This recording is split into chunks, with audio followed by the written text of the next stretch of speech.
seem to not have my audio being picked up on the recording, so we are going to quickly... Son of a bitch, Zack. this. God damn it.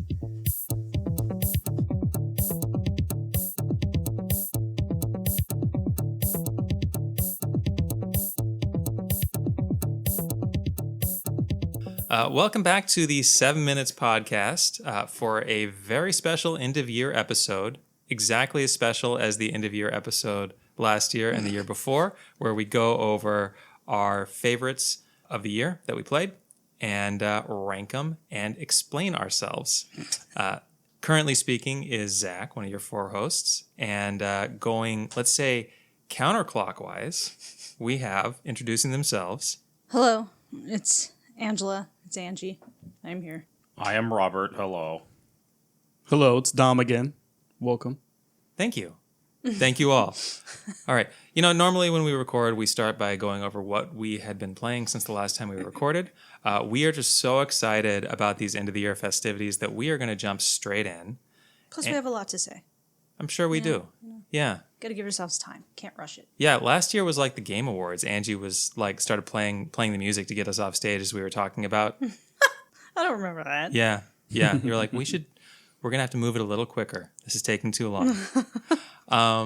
Which is fair. I think we did a bunch of topics on top of our game of the year too. Yeah, Yeah. we did. Yeah, we It's a did. good call on sticking to it A today. lot of yakking. Respect the audience's time. Sure. So with that in mind, we are going to begin respecting your time immediately. And we're going to do a top 5.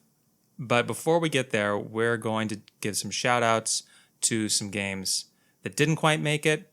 You might call them honorable mentions. So we're going to go through those. And I'm so happy with going in the counterclockwise order for introductions that I think we should just keep it going. Angie, why don't you get us started with some of your honorable mentions for this year? Okay.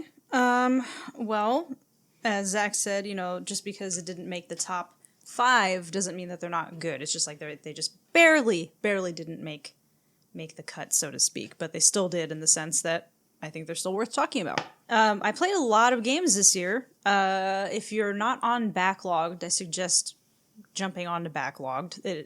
It's a site, video game site. You can keep track of what you've been playing over the year.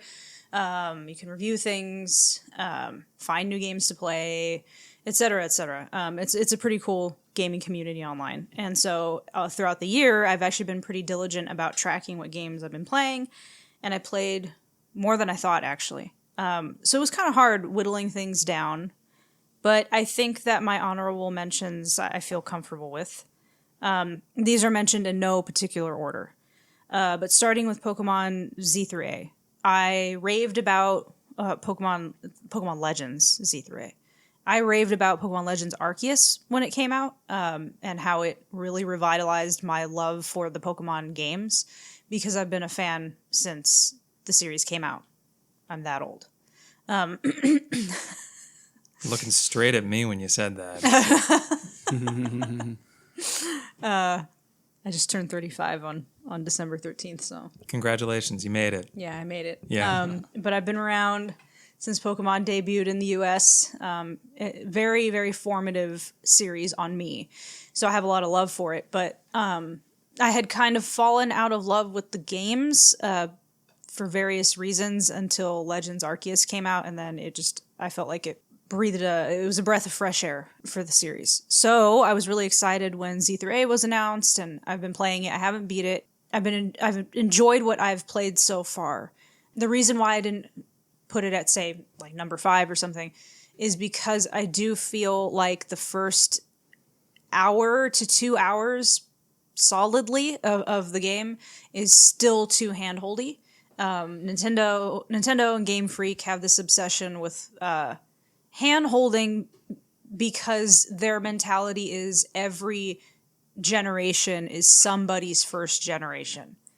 That's fair to a degree, and I can respect that, but I also think they need to be realistic about balancing new players and players who have been around, if not for decades, at least for many years. Yeah, this isn't even a Nintendo specific problem, but you think this is something that Arceus did better? I do. Or at least you were like more drawn into the world. That's probably part of it. Yeah, and Dom's not in agreement. Way Yeah. less hand-holding in Arceus. Yeah.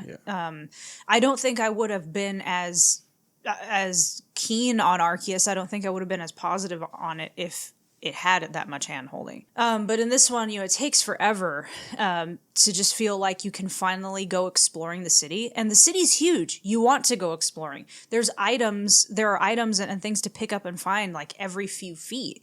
So you're wanting to go around, you're wanting to explore all the different zones where the wild Pokemon are cordoned off in the city. You want to figure out what's going on with the story, on and on.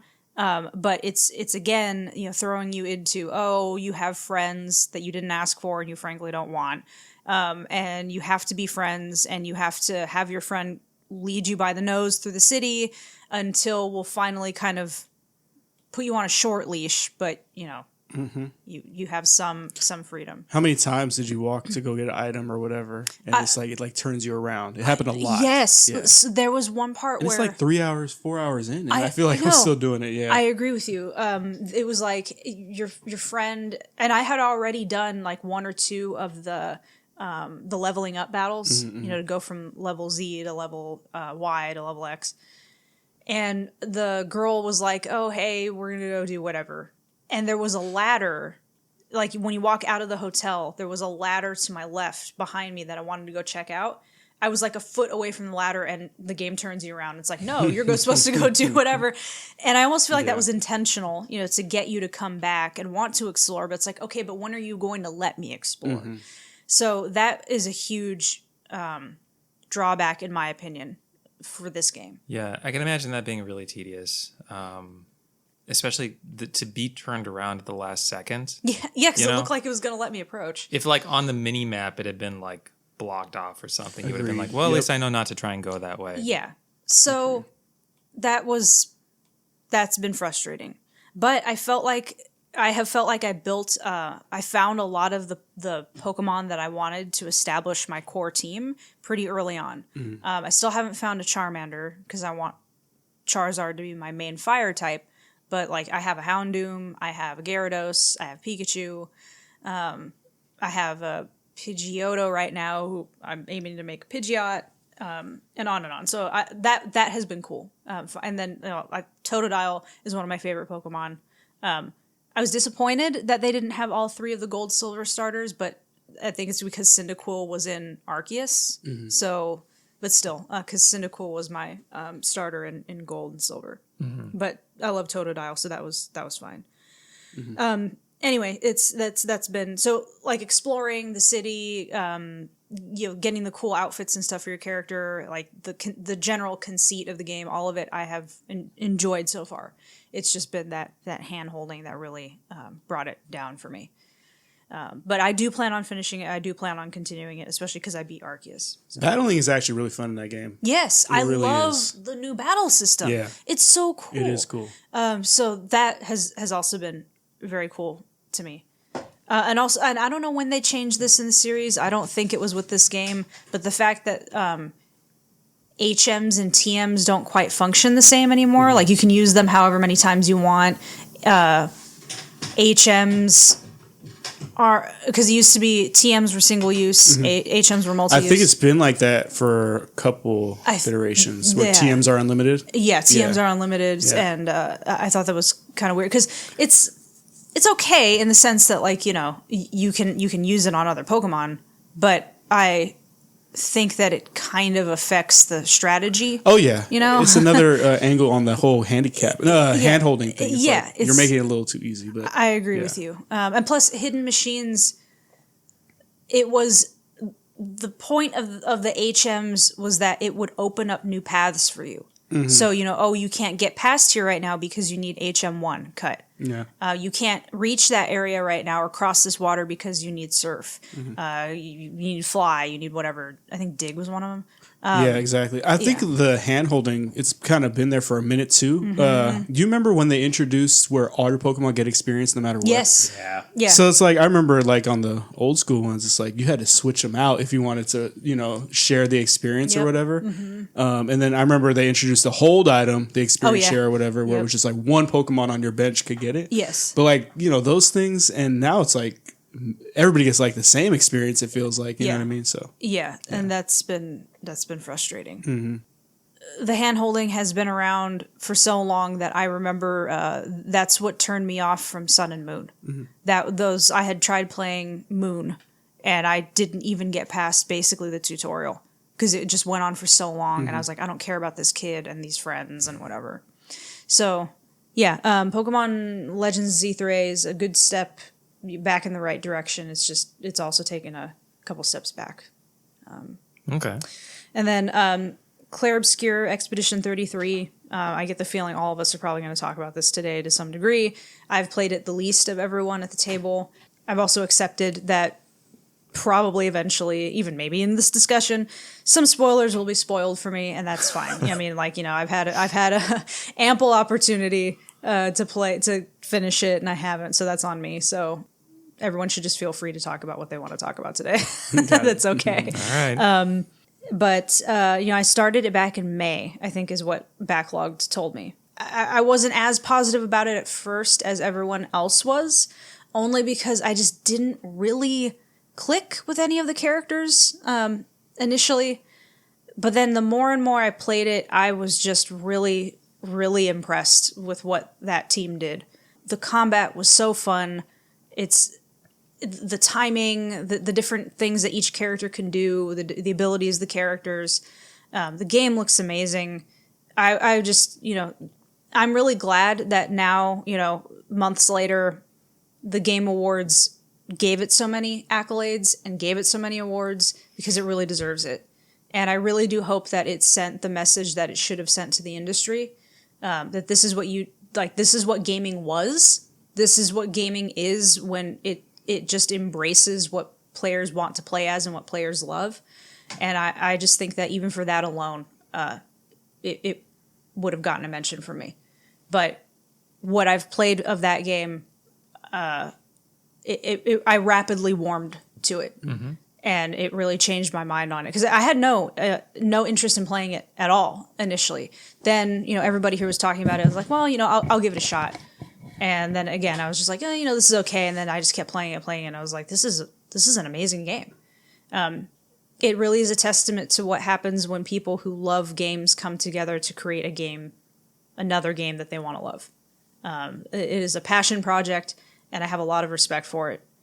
Even if I end up playing it and I don't like the story or I don't like the way it ends, whatever, I do think that it's worth giving it an honorable mention for that alone. Like I said, you guys will talk more about it, but It seems likely. yeah. Yeah. Kudos to that game and that team. And last honorable mention for me is Dynasty Warriors Origins. I played much more of that game than Clair Obscur, more than Pokemon as well.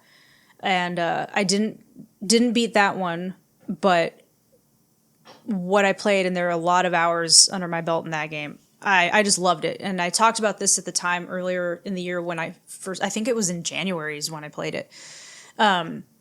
I love the Hyrule Warriors games. If anyone's wondering, no, I didn't pick up the one for Switch 2, the one that's based on Breath of the Wild and Age of Imprisonment. Based on Tears of the Kingdom. Tears of the Kingdom, I mean. Yeah. I didn't get that one just because I didn't really care for Tears of the Kingdom as much. I didn't love the characters, and Link isn't in it. There's like an entity that is Link based essentially, but like Link just isn't in the game, and I just wasn't interested. Yeah, if Nintendo's listening, no matter how good your Zelda game is, Angie is not going to play it if Link is not playable. Correct. Like Link's not there, I'm not interested. Because the first two were amazing. So that when Dynasty Warriors Origins was announced and then it came out, I was like, well, I should give this a shot since I love those games, and I ended up loving it too. It's beautiful, like it looks amazing, it plays really well. You've got hundreds and hundreds of enemies on screen. I didn't have any issues with gameplay, with the sheer amount of action that's happening at all times. It's a smooth, fun experience. If you like hack and slashes, if you like just taking out hundreds of dudes at a time, you should check out the Dynasty Warriors series. Obviously, very old at this point. It's existed for many decades, but this was my first Dynasty Warriors experience, and it was great. Would like to finish it. I know that the DLC is coming out. It's coming to Switch 2 with the DLC that came out on the other consoles. I am going to get it for Switch 2 with the DLC, so maybe that'll encourage me to start a new playthrough and actually beat it. The DLC is not out yet. That comes out. Oh, it's not out yet for the other Yeah, there might be consoles like some outfit DLC that's already out, but Okay. like the alternate paths, no, that's coming out, I think, in January. Was that first announced for Switch 2? Because I thought you were kind of disappointed thinking that you could only play it on Switch 2. Yeah, I think it got shown off in a Switch-specific context, Yeah. but it was, announced for everything. Yeah. But I will prioritize playing the DLC on the Switch 2 as opposed to going back to the PS5. I think that those are pretty strong honorable mentions, which I think kind of gives you guys a preview of how strong of a year this was for games and what else is going to be on our lists today. So, Robert, what about yours? All right, so I have for my 3 honorable mentions, Ball Pit, or is it Ball Cross Pit? I can't tell. I think they finally said it was just Ball Pit. Ball Pit, yeah. Ball Pit's really good. Dom actually kept recommending it in our group chat, and so I finally tried it. So if you haven't played Ball Pit, it's no, I can't describe it. Well, It's like Vampire Survivors, but Arkanoid, right? well, kind It's of a brick breaker, essentially, Yeah, too. it's a brick breaker. So Yeah. you have these like legions of bad guys that are scrolling from the top of the screen down, or I guess you could interpret it as your character's walking up, but you're launching balls, and you have I think 4 or 5 little tiny balls, and then multiple special balls. And then they each have like a different ability, and you launch them, and they do different types of attacks. That whole part of the gameplay is really fun. Then there's sort of a world building element where you go back to a base camp and you harvest materials and you get new characters and you keep expanding the base camp, and it's just this loop that feeds into itself where you go into fight and then you come back with more resources and on and on. It was really fun. So that was one of my honorables. Luminous Arise. I got to try that at Summer Game Fest. I am a huge fan of the Luminous series. I think it's the only other puzzle game that's like it holds a candle to Tetris in terms of quality. So if you've never played Luminous, it's a falling block puzzle type game like Tetris. It's a 2x2 square that comes down on the screen. So on the playing field, what's happening is there's I'm not going to remember the name of the thing. It's like a bar, basically, that passes across the screen. It's like wiping across the screen. It's like a metronome, right? Yeah. And so as you're arranging the blocks, you can rotate them around. You're trying to create matches of 4 of the same color or pattern. But once you've created a matching set of 4, you can bolt on another 2 or 4, however much you can make it fit. And you just keep building and building and building this combo. But the sweeper that's going across will make your blocks disappear. So you have to create this combo before it passes. So there's a time pressure element going on as well. And of course, if the blocks stack all the way to the top of the screen, it's game over. But the other element of Luminous that is fun is that for one thing, the visuals. You always have these really neat color palettes and patterns and even sometimes shapes for the blocks that are on the screen. But then the music. And the music is always usually pretty good. There have been installments in the past with like licensed music, but a lot of it's just kind of techno sort of stuff. But it's really well done. And your gameplay interacts with the music. So you're not really creating a song per se, but every time you move or rotate your blocks, it's making little chimes and sounds, and they complement the music. So every time you play, you get this kind of unique musical experience with it. This particular game was made by the studio that did... I'm going to forget it. It's the Tetris Effect? Yeah, it's the Tetris Effect team that did this. And it was interesting because Tetris Effect, it was like, oh, this feels a lot more like Lumines. Well, Lumines now has Tetris Effect in it. I'm forgetting the name of the mechanic. I believe you press like the 2 shoulder buttons and it like freezes the screen, or it does something in Lumines OS. It's fine. It's fun. But I was just happy to have more Lumines. I didn't even need that extra thing in there. It's great. Definitely check it out. And then finally, it almost got into my top 5, but Mario Kart World is an honorable mention. It's odd. I have a love-hate relationship with Mario Kart World. It is a very good game. It's very well made. It's beautiful. But there's aspects of it I don't like as much as Mario Kart 8.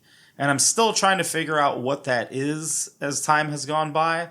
But I just don't feel as enthusiastic about it like, we played Mario Kart 8 for like a decade, basically, between Wii U and Switch. And it never got old. Mm-hmm. And then they added in the tracks, and it just kept going and going and going. This game, there's just something that isn't there, and I don't know what it is. But regardless, I still like it. Mm-hmm. And the costumes for the characters are a big draw. It's like playing with toys. You're very cosmetics focused. I think this was like the highlight of your Tears of the Kingdom commentary. It was like, I love being able to dress up as like... Yeah, of course. So, Mario Kart World, it's a shame there's only 3 Shy Guy outfits. But like Mechanic Mario and Luigi are 2 of my favorites. Mario in his little sunshine Hawaiian shirt.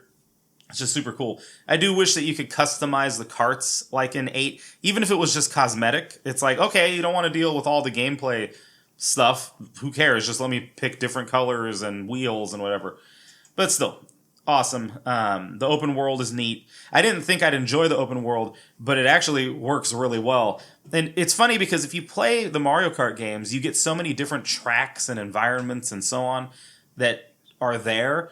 It is kind of cool that someone sat back and was like, what if we put it like into a world? What would that look like? Because you do kind of think, what would it be like going through the Mushroom Kingdom and all the different places that exist? So it's amazing in that regard. Yeah, I had hoped it had come out more interesting because I do think it's a really cool concept.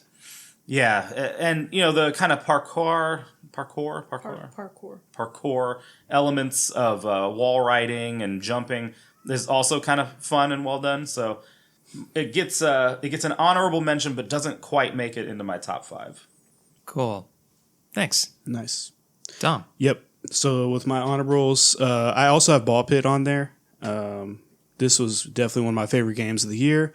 It was a super strong year, like Angie was saying. I was going through backlog as well. I'm like, damn. Yeah. That was just in January. That was all this year, Yeah. So... but it was a very strong year, so it was tough putting this list together. But yeah, a Ball Pit is amazing. Very, small game. You wouldn't expect it to just, have a hold on you like it did for me. Essentially, like Rob was saying, it's a, brick breaker mixed with Vampire Survivors. That's how I described it. So the biggest gameplay trick is that, like he was saying, different balls have different, abilities or whatever, but so do the characters. And there's a roster of like 30 characters, and then more were announced for Q1 of 2026. And, midway through the game, you get an ability where you can use 2 heroes at once.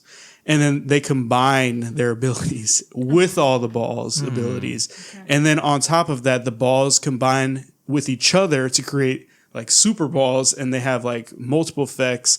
And it just ends up being pure chaos, It didn't make my top 5 because at the end of the day, kind of like Vampire Survivors, you're just moving around. You don't click any buttons. There's a way to just shoot one ball at a time with the trigger, or just do auto shoot, and it just goes crazy. Mm-hmm. I never used the manual shooting ever. I didn't find it there to be much of a... It seems like a good way to get carpal tunnel, honestly. Yeah, for sure. I know there had to have been some strategy involved, like with certain effects. Like some of the balls you could lob into the air, and so it might have been helpful to be able to control when you lob it, as opposed to when the one just goes straight. But yeah, I think it's one of those games you definitely just have to play for a couple hours to really kind of get what me and Rob were talking about. Underrated aspect of it is that super funky soundtrack. Every stage is super cool. The base building stage in between, actually playing, had the best song ever of the year almost. Like it was like a true head bopper. So, but the base building was really fun. Upgrading the buildings to get in-game perks. Like I think you start with 3 balls, special balls, and as you upgrade your buildings, you get another one. I think you max out at 5. But yeah, there's many layers to it. It was done perfectly, in my opinion. It was definitely close to making top 5. Second honorable for me is The Altars. I spoke about this on our last podcast, I think, and basically it's like this sci-fi third-person, survival game. I played it earlier in the year, but it definitely has stuck with me because of the story and just the base building was very unique. Nothing ever felt too tedious to me, which I really liked. I just found that, at the end of the day, it was about gathering resources on these planets, on this planet or whatever, and upgrading your base, trying to survive. But essentially the story is like, you originally were set on this journey to get this mineral called rubidium, and that had many uses they're trying to find everything that it could do, either whether it was curing cancer or whatever else. Ultimately, your crew dies and your ship crashes and you're solo. And ultimately, you use the rubidium to clone yourself, and then it branches you out. Your clones end up being clones of yourself if you took a different path in life. So like if you grew up and you did more of the school route, your clone that's generated is a doctor for your base. He can heal you quicker than the other guys. If you were more, I got to make money now, I think you were a miner. So you're really strong. You can gather resources at a rapid pace compared to just your other counterparts. So ultimately, I think you end with 5 clones. So it's just 5 of you. And so you end up arguing with yourself and creating a relationship with yourself. There's many plot twists, like in the very early stages. One of the guys has phantom pain, even though he has his arm.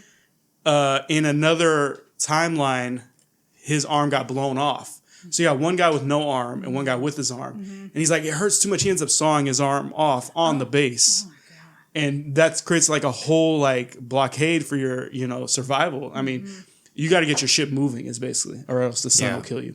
So that's kind of it in a nutshell. It was really well done. It was my surprise of the year. I would recommend it to anybody who likes any type of sci-fi stuff, third-person shooters, because there is some action in there on top of all the base building. So that's number 2 for me. And then lastly, I put Ender Magnolia, Bloom in the Mist. Again, played this earlier in the year. I was a big fan of Ender Lilies, which is the first game in this series. 2D, Metroidvania. This one, I don't know which one I like better. I think they're both well done. You could play either one in any order. Some highlights is that it's kind of the same thing where you spawn little orbs almost that fight for you. The girl, the main character, is not the one swinging around an axe or a big sword or whatever. It's things you equip basically. And it's your pretty standard Metroidvania. This was kind of like my Prince of Persia Lost Crowns of last year, where it was like, this was actually really well done, but I don't think it got talked about enough. The music is also a big highlight for me here. Same with Lilies. They're both excellently done. Yeah, I mean, I would say the art style too, and just the way they did exploration, everything's good. I played it so long ago. It's kind of like out of my, Yeah, this came out in like January. Yeah, I played it really early in the year, but it definitely stuck with me. I would still recommend it to anybody, even if you haven't played Ender Lilies. Again, almost made my top 5. Are the stories connected at all? They are, but just like with a lot of these Metroidvania games, the stories, there's some deep lore in there, depending how far you want to dig. But yeah, they are connected. All right. And for me, before I get to my honorable mentions for this year, a quick note of housekeeping for last year's honorable mentions. I had mentioned that I had given like kind of an TBD honorable mention to Final Fantasy XIV based on what was scheduled to be coming out this year. I ended up, on balance, I think, liking the Final Fantasy XIV patches from this year a lot. So I would like to verify that it has officially earned that honorable mention from last year. Fair enough. Okay. First of my 3 honorable mentions is a relatively obscure indie game. This is another one of those that has 0 has a Metacritic average of TBD. It's called Ooh. Big O, two little O's. Ooh. It is called that because you play as a caterpillar made of bombs, and it kind of looks like a big O followed by some little O's as it's wriggling around. This Sorry. yeah, strictly oohs, no ahs. Yeah, this is it's a puzzle game. It's relatively short. You've been swallowed by a bird and are trying to get around by separating and then detonating pieces of yourself to get around inside the bird. So you get, and then you regenerate. But it's like you drop a bomb, and maybe you can break a wall or something, but mostly you're like getting on top of your segments and getting launched around. So you're using that to get around and make it through the different parts of the bird map. How graphic are these explosions? Not at all. It is super cute. It's a super cute kind of pastel colored game. Got it. Like blowing up the intestines. You're imagining like a Super Meat Boy version of the aesthetic. Yeah, instead, I think so. like, That's the first in my head went. Yeah. The game is only like 2 hours long, but if you watch like a 30-minute gameplay clip and you think it looks fun, you'll probably enjoy it. It's pretty straightforward about what it offers, but it's very well paced. Like the rate at which I was getting stumped and then being like, oh, that's what I'm supposed to do. It just kept moving and introducing like new mechanical quirks on what it was doing at the right clip. So even though it was a short game, I really think it was worth that time that I put into it. So that's my first honorable mention. Second honorable mention is Ninja Gaiden Ragebound, which I ended up enjoying quite a bit. I know I've discussed it a fair bit on the podcast already. I think once you switch to hard mode, and especially once you start going for S ranks with the challenge talismans equipped, it really does start to feel more like a classic Ninja Gaiden game in a very good way. And I did appreciate that. I think my chief gripe is that you have to play it on the easier difficulty first. And more than that, like, it's just, for me, psychologically not as satisfying to be like, okay, I'm signing up to do the challenge thing versus just having like that difficulty presented as a default. So that's like a little disappointing for me. But I thought that, like, in terms of the stage design and the aesthetics, I was a big fan of Ragebound. So that's one of my honorable mentions. Yeah, I think I get that, because it's like, why are you forcing me to play the game twice to get the best version of the game? Yeah, why do I have to play it twice, and why are you making me hold like one of my hands behind my back in order to get that sense of challenge? Right, exactly. Yeah. Stuff that does that with difficulty settings is stupid. Because even Metroid Prime 4 is like that. Like, when you start it, I think it specifically tells you beat the game to unlock or whatever, pro mode or something, or hard mode. It's like, why? It's like, how is that a reward? Like, just let people play what they want to play. It's really bizarre with a game like that. Well, in my case, I feel like it's bizarre with Ragebound, because Ragebound's like advertising itself visually and just by its existence as a throwback to these NES games, which aren't like that. And same with like Metroid Prime 4, where like obviously Nintendo was hoping to win over people who haven't played a Prime game before, but a lot of the demand, like the reason the game exists is because Metroid Prime fans have not shut up about this series for 18 years. And all of them have played a first-person shooter Metroid game before. So why do you need to force them to play the easy version first? Yeah. Especially too, because like the Prime series is a continuation. It's one game built on the next. You can play them standalone, but it's a story. It's an ongoing story.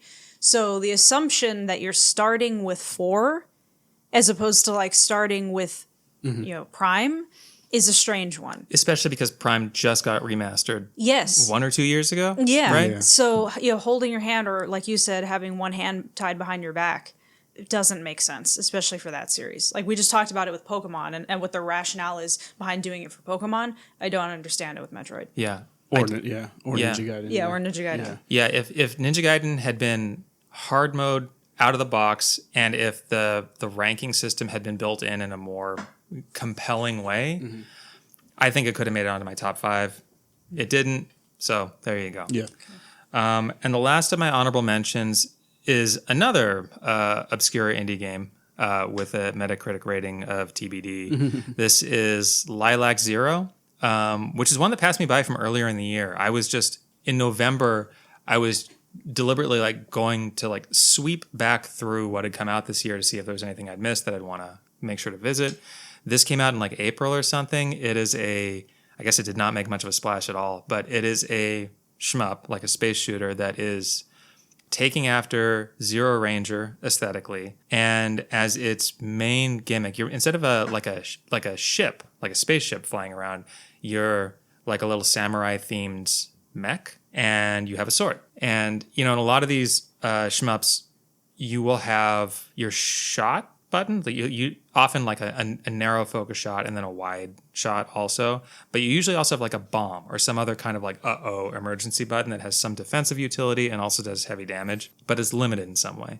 In this game, you don't have a bomb, you have the sword, and if you press the button to use the sword, your ship or your mech will shoot forward like a quarter of the screen in distance.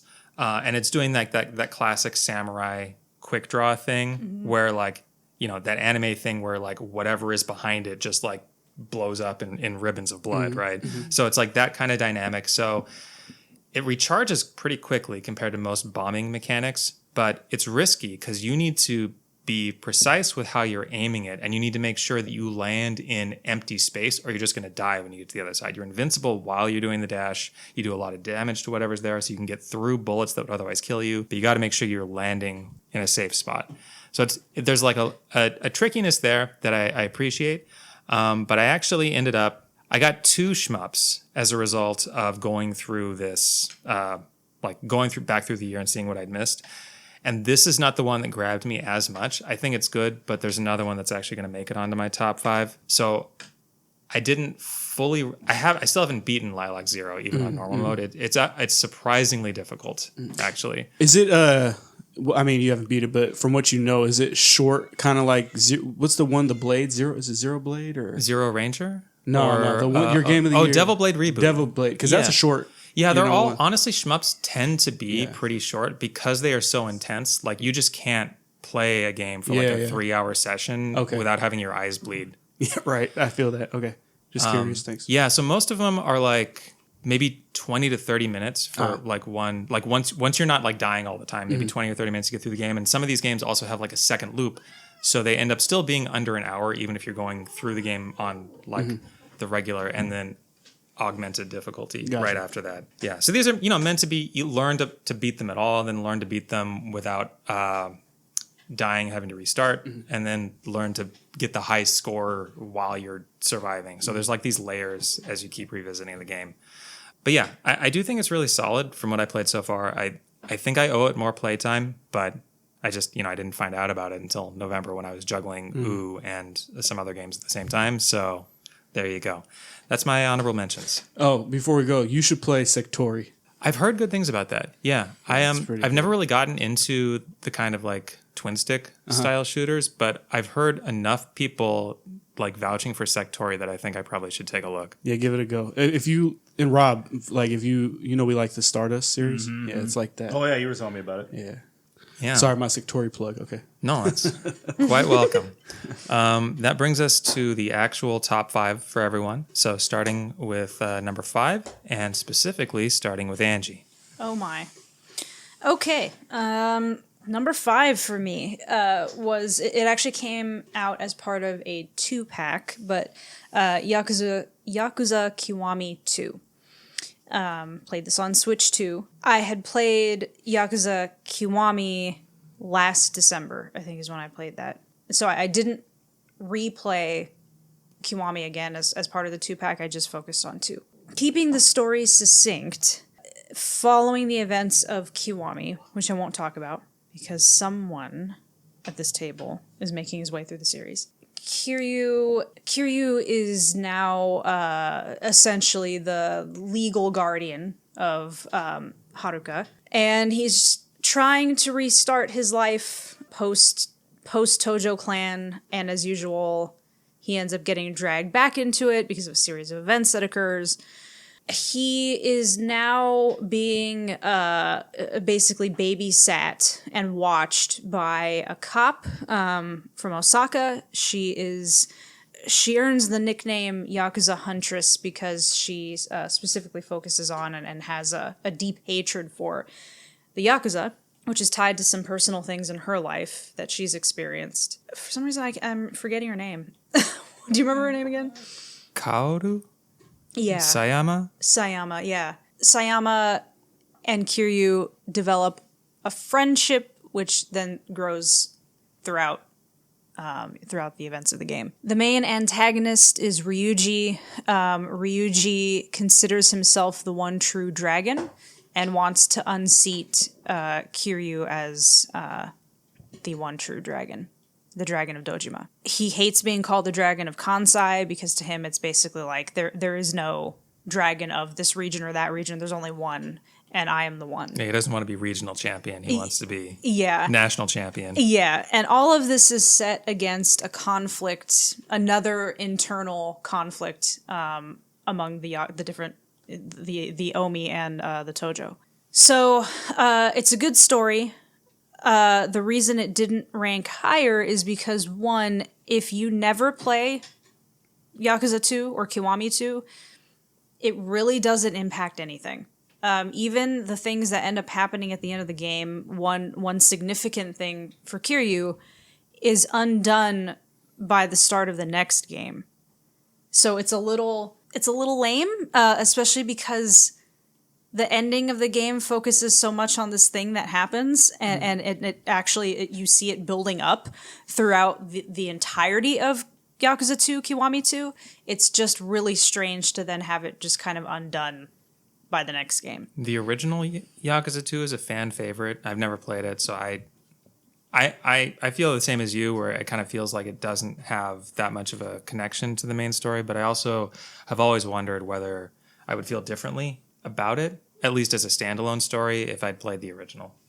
Yeah, it's a good story. Like it's I don't have any issues with it. It's just it's a little disappointing to learn how much it kind of doesn't matter in the long run. Yeah. But it's very entertaining. But another drawback for me is the combat system, because Zero and Kiwami use the same combat system. I think they also use the same skill trees, if I'm not mistaken. This game feels like a regression in terms of the combat. It feels very limited. It feels very simplistic.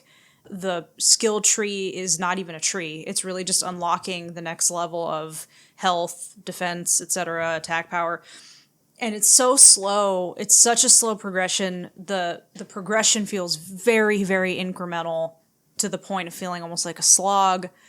But you do unlock experience points really fast, and you get a lot at a time. So at least that felt balanced out. It didn't feel like it was taking me forever to unlock everything. By the time I think I reached the end of the game, I had unlocked all of whatever you want to call it, the skill tree. There's like 5 different experience bars or something like that. Like you earn like fighting experience, but also like eating experience and like walking around experience. Yeah. Damn. Because you have like the stomach meter in this game where you can't earn experience points if your stomach is full. Like you'll earn XP until your stomach is full. Yeah. You can keep eating, but you won't earn that XP.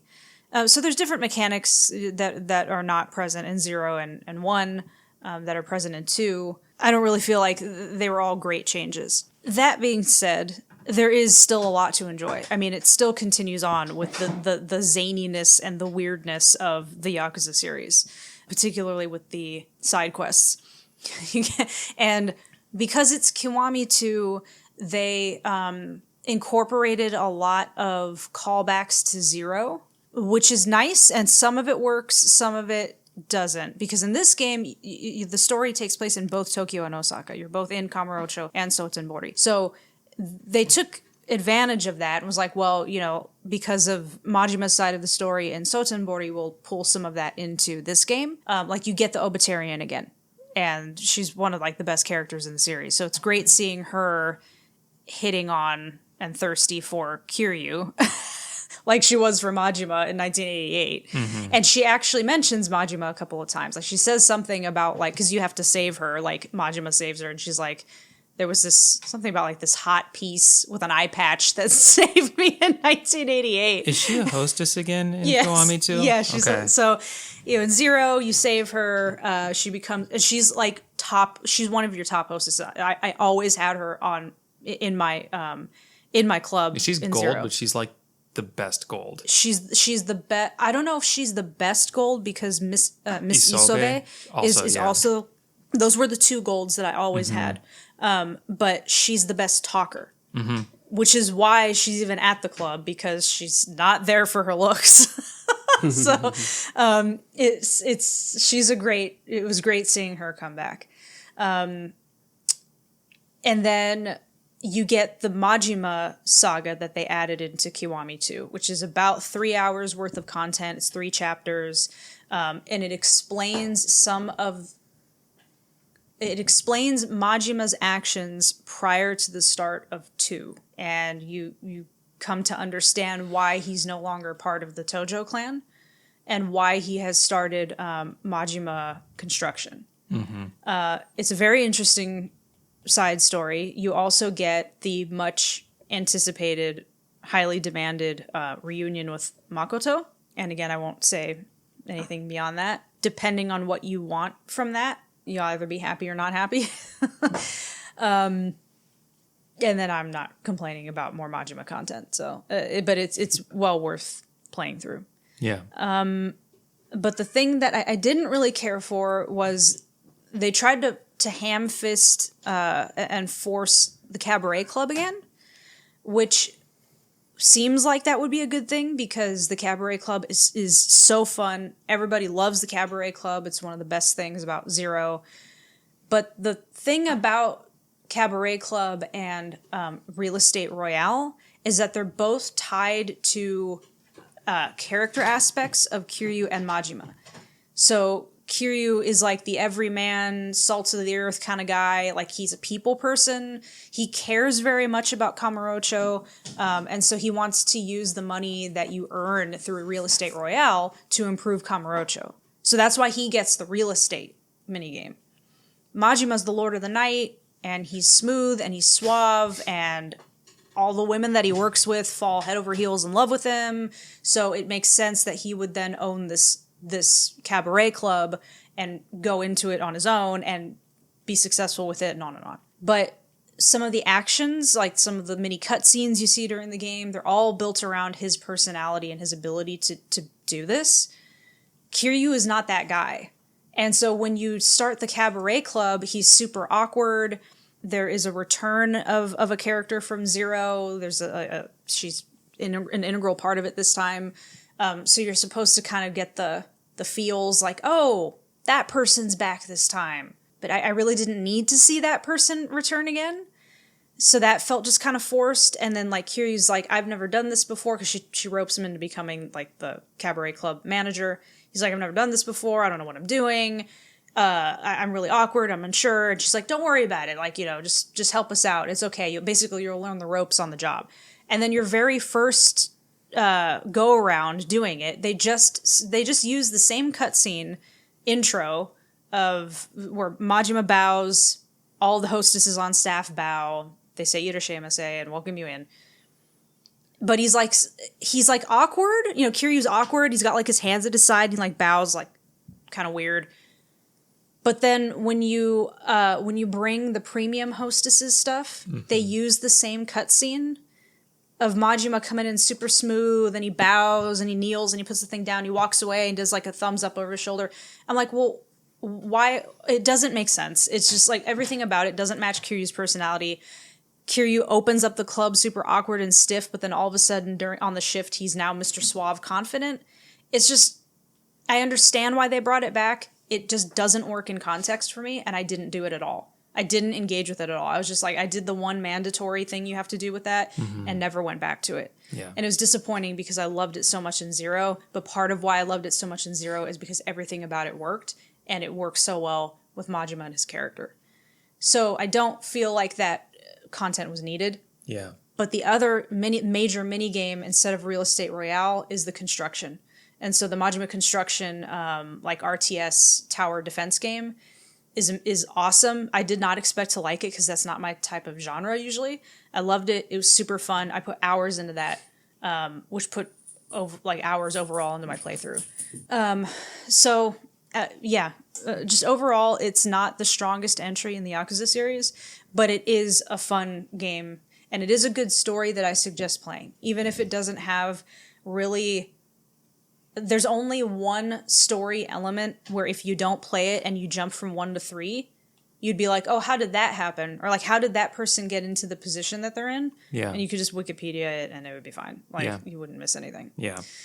But yeah, so it was worthy of my 5th place entry because it's everything about it is so strong and the experience is strong and playing it's good and the writing is good.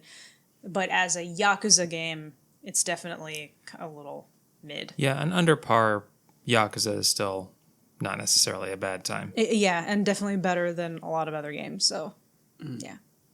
All right, Robert, you're number 5. I put Clair Obscur. I was very surprised by it and the quality.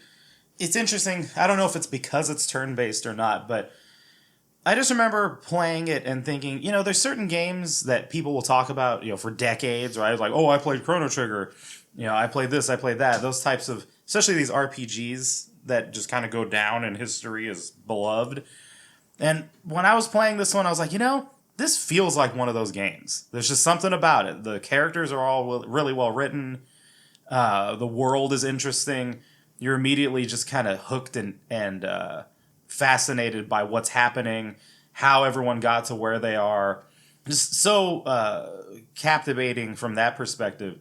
And then the gameplay, I mean, I don't think there's anything wrong with just basic traditional turn-based RPG mechanics, but this more kind of interactive, action-based, turn-based mechanics with the timing is just so clever and well done. I've described it, it's just grown-up Mario RPG. Because if you play Mario RPG, it's one of the few where it's like, now press the button again, in the middle of a turn, and it'll, do more damage or whatever. It's just such a simple way to get you into the action a little bit more. And it's like, well, here we are, whatever, 20, 30 years later, and a new game is doing that. And I love it. I think it was really good. I didn't quite make it to the end of it yet. Like Angie, though, I'm at the point where I'm just like, well, if it gets spoiled, it's my own fault because I've just been taking too long. But I'm really deep into the game. I think I'm like 3/4 done because I've described where I'm at and people are like, oh, no, that's not the end. I'm like, oh, okay. So I guess I'm not at the end, but it feels like I'm at the end. But it's really, really good. It totally is deserving of all the praise that it's gotten. And then, from the standpoint of someone who is keenly aware of like messaging and different stuff going on in the games, I was reluctant to start playing it because I'm just like, okay, what social message am I going to get? What lesson are they going to try to teach me? Because I dared to do something wrong in a game 20 years ago. You're not supposed to find so-and-so attractive. What's wrong with you? That kind of crap. No, it didn't do any of that. It was just like, no, it's like, there's all these characters. They're all interesting. It just felt genuine, like how a game should be. So it's my 5th favorite game of 2025. Nice, thank you. Yeah, my number 5 is a game called Dispatch. So this one is kind of like an interactive movie. If you've played like The Walking Dead, the Telltale series games, you kind of make choices throughout the games. There's some quick time events, and it all are important choices throughout for the story of the game. It can go different ways. Now, Dispatch, the main plot is you're a hero. Your name's Robert, and and you used to be a hero called Mecha Man, and you didn't have any like superpowers, but you controlled this mecha unit that was super overpowered. It gets destroyed, and you're kind of like, okay, what do I do? So ultimately, you end up leading a team of ex-villains that all have different abilities, different strengths. And they're ex-villains because they're now turning to heroes. They're helping the city out. And your job is to dispatch them accordingly. Like, depending on what the situation is, if you need to calm down hostage situation? Do you have someone with intellect or basically like speech, higher speech? You could send them out. You can send, some jobs require 1 hero, some jobs require up to 4. You just send them out accordingly. And you do that basically a few times per chapter. It's 8 episodes. And then you have an option of either just having the story, like the cutscenes play out, or have some QuickTime events in there. I chose to play with QuickTime events. It just made it a little more engaging. But, I did not expect this to make my top 5 at all. It's a pretty short story. It's like 10 hours. But the story was just so good. Like, they didn't hold anything back with, like, the violent cutscenes and the horrible jokes they say like amongst each other. The writing was excellent. If you're like a comic book fan, or just, a superhero movie fan, I think you'll enjoy it. Yeah. I mean, it was really well done. Yeah. This looked like it was basically like a visual novel, but instead of like Japanese anime style, it looked kind of like more like Invincible or something like that. Yeah, I love the art style too. Yeah. Everything about it was really well done. The writing was good. The main character is very likable. He's just kind of like no BS. And then the relationships you build are really cool. And then ultimately the choices you have to make are like tough. Like there were a couple times where I had to press pause. Like, man, I don't know which side to choose. It makes me want to replay it for the alternate endings. It was kind of like when Walking Dead was big.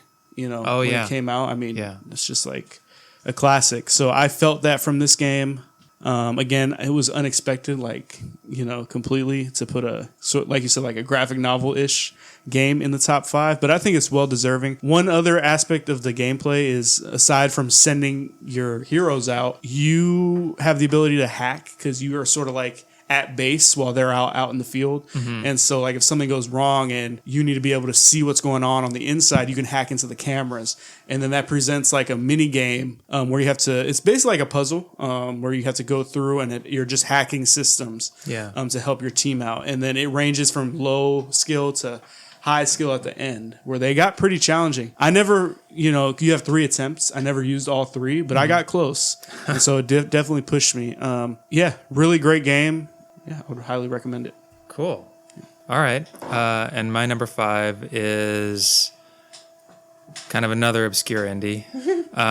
This one actually may not technically be indie, but it does have obscure in the name. Clair Obscur Expedition 33 landed at number 5 for me. At the time when I was playing through it, like up through about, I think, where Robert is, it was in contention for Game of the Year for me. I thought, we've already talked a bit about some of the game's strengths. Presentation, like super emotional story. Robert described it, I think, as genuine. And like, I think that's it's a very sincere feeling game. And it does a good job of like landing emotional moments. And I was enjoying the combat too. I think I mentioned this before on the podcast, but there's a very big twist that happens 2/3 to 3/4 of the way through the game. And it is reminiscent of, a lot about the game is reminiscent of Final Fantasy X in particular, in terms of like, it's a series of doomed pilgrimages to try and save a world from like constant genocide. And there's something about the revelation that happens 2/3 to 3/4 of the way through the game that feels like it is also a parallel to something that happens in Final Fantasy X. But when it happened in Final Fantasy X, I did not feel like that undermined my investment in what was going on in the world and the story. And I did feel like it undermined it in Clair Obscur. Are you talking about in a similar way that the ending of 16 felt like it undermined our investment? Because 16's like... Sorry, Final Fantasy 16. Yeah, there's a way in which Final Fantasy 16's ending can be a little frustrating, but it's still like the whole way through to the end of the game, even if things were happening in the story that I didn't like, it still felt like the game was like it understood what I cared about, and I was having like big emotional reactions to what was going on in the story. And like, I'm like fighting Ultima in the ending, and I'm like, desperate to survive and get back to Jill, and desperate for Joshua to survive. And like, even if those things don't happen, like I still understand like those are the stakes that the game is focused on. And in Clair Obscur, it feels very different. Most of Clair Obscur, it feels like you're really invested in Gustave and Maël and saving Lumiere and like the world that they're part of. And the shift that happens late, I know you both said you were okay with spoilers, but I'm still hesitant to spoil it if I can get away with it. The shift that happens at the end moves your focus from that to something that is simultaneously much bigger than the world you're trying to save, and also like much smaller and like focused on one particular family. And that is not where my heart was when I was playing this game. And like I respect the move, and I understand for people that the story worked for, I think they could go along with that switch, or they were okay with that in a way that I kind of felt like I wasn't. I finished the game after that, but like it completely robbed me of any interest I had in doing like all of like the side game and in-game challenge content and stuff like that. I just felt like my investment in the world was kind of deflated at the end. All right. So that's part of why it ended up in like the bottom of my top 5. Still top 5. I would still definitely recommend the game. And I also ended up in the months since I had stopped playing it, I also kind of turned a little bit on the combat system, like thinking about that, because I feel like the strength of parrying and dodging is just like so dominant in the game. There's like a fairly well-developed turn-based tactical side of it where you're like actually choosing like what luminas and pictos you're going to equip. And there's a lot of stuff you can do to like, okay, I'm going to do this with CL so I can set up Maël doing this over here. And like all that's really satisfying. But it still kind of like feels like 80% of your actual efficacy in combat comes down to like, are you dodging or parrying properly? And that ends up feeling like a little limiting because like, you guys know me. I like Sekiro. I like Wolong. I like a lot of games that do have a lot of kind of like parry, timing focused combat systems. But in a game like Sekiro, like if you're fighting, I don't know, it feels different to me in an action game than in an RPG. Like if you're playing Sekiro and you're fighting against like Ishin or Owl or Genichiro or something, in like if you like zoom in on like a 3-second segment of a fight in that game, you're deciding like how to time your parry, but you're also thinking about like how to position your guy. Maybe you're like mid combo and you're like, can I get in one more hit before I parry? Do I like pull out the like umbrella to block whatever's coming if I'm not feeling confident? And there's like this whole multi-dimensional set of concerns you have. Whereas in Clair Obscur, on the enemy's turn, when you're defending, it's just, do I recognize this animation and can I hit the button at the right time? And like, that's still fun. It's still fun. But like the game's Sekiro inspirations, I don't think amount to like as much depth as you get in Sekiro or some other games like that. Like I still think it works, but I just kind of like, this is not like the way forward for RPGs. I kind of feel like, I think like it kind of, I think the things about Clair Obscur's combat system that are good, it's more in it's the offensive side, the turn-based strategy stuff, and the defensive side, the parries. Like it's flashy and it's fun to do, but it ends up feeling, at least in retrospect, because I was enjoying it a lot at the time, but it ends up in retrospect, I think, seeming like a little shallow. And I would want to see that, I guess, more integrated or not as like. It feels too dominant a part of the combat. Well, I think when you play on the hardest difficulty level, though, and you have to be super, super precise, that might make a difference. Well, that just highlights the issue, though, because, like, you know, if you're playing on story mode, you probably can just not deal with the parries and focus just on the tactical side of stuff. But when you turn the difficulty up, you can't not make those parries, you know? Like a traditional turn-based, you're expected to get hit. Like, that's part of, everything. This one... It's like you don't want to get hit at all. Like, it's all about the parry and dodge. And I get that. It's not traditional, so I can see where you're coming from. Yeah. And yeah, this is all to just explain why it's number 5. I still think it's very good. I still would definitely recommend it. You know, I think it's kind of silly that it won like Indie of the Year when it had a budget of like $10 million and they had a publisher and, had like Andy Serkis and Ben Starr and Daredevil doing voices for it. But... even just considering it as like a AA game, I think it's great to see a AA game get this kind of recognition. So I am happy that it got that recognition that it did. anyhow, that's my number 5. Angie, number 4.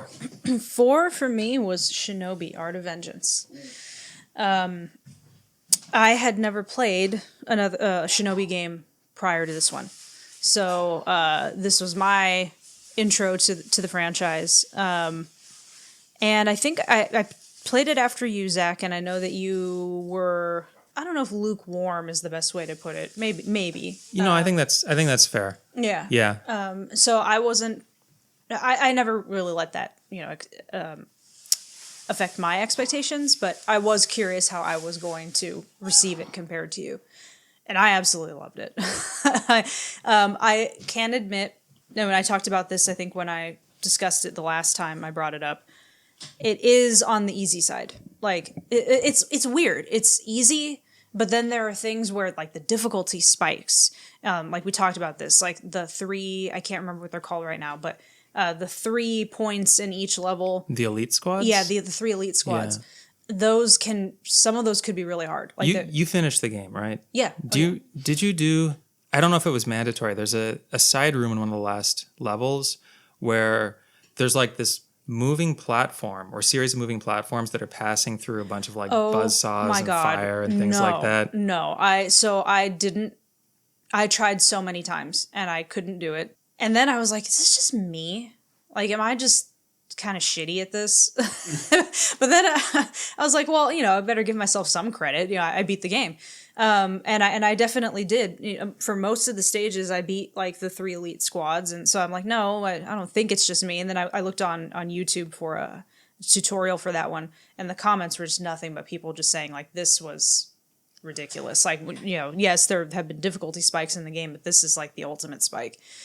So, yeah, but otherwise, Joe Musashi's moveset in the game is really cool. I love how smooth his movements are. The art style in the game is beautiful. Love the soundtrack. There was really not much I didn't like. I think it was just, for me, just my top 3 are very strong, for one thing. Yeah. For another, like I said, I can admit that the overall difficulty is not very high, even for some of the final bosses. But not every game I play has to have that high difficulty bar. That's fine. As long as it's fun, I like the story, I like the characters, I like the art, I like the general feel of the combat and the moveset and on, that I'm happy. And I was a happy camper with this game. I thought it was great. Yeah. And then I thought it was funny because one of the bosses is like the ghost of or the spirit of a Yakuza member. Mm-hmm. And I'm like, Sega made this game. And this is like a nice little nod to the Yakuza series.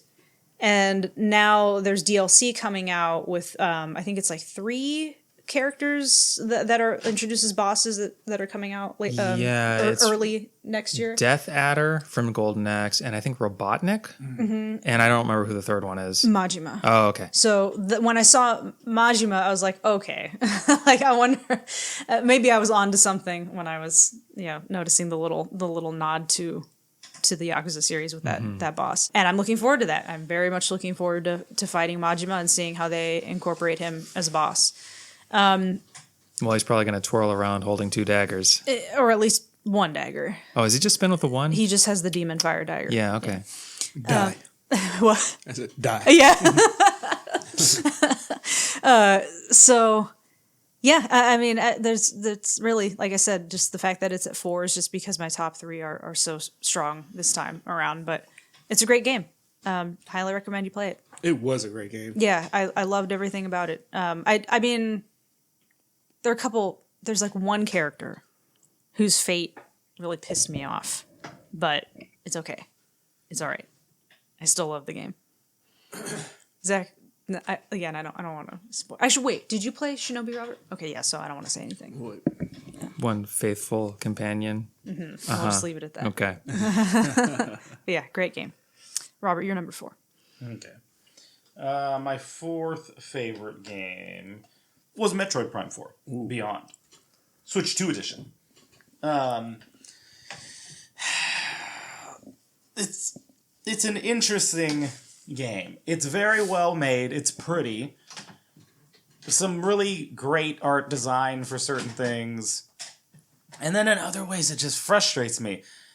It feels like, despite the fact they're the ones who made the first three games, Retro Studios was like, the mission statement was, make it feel like a Metroid Prime game.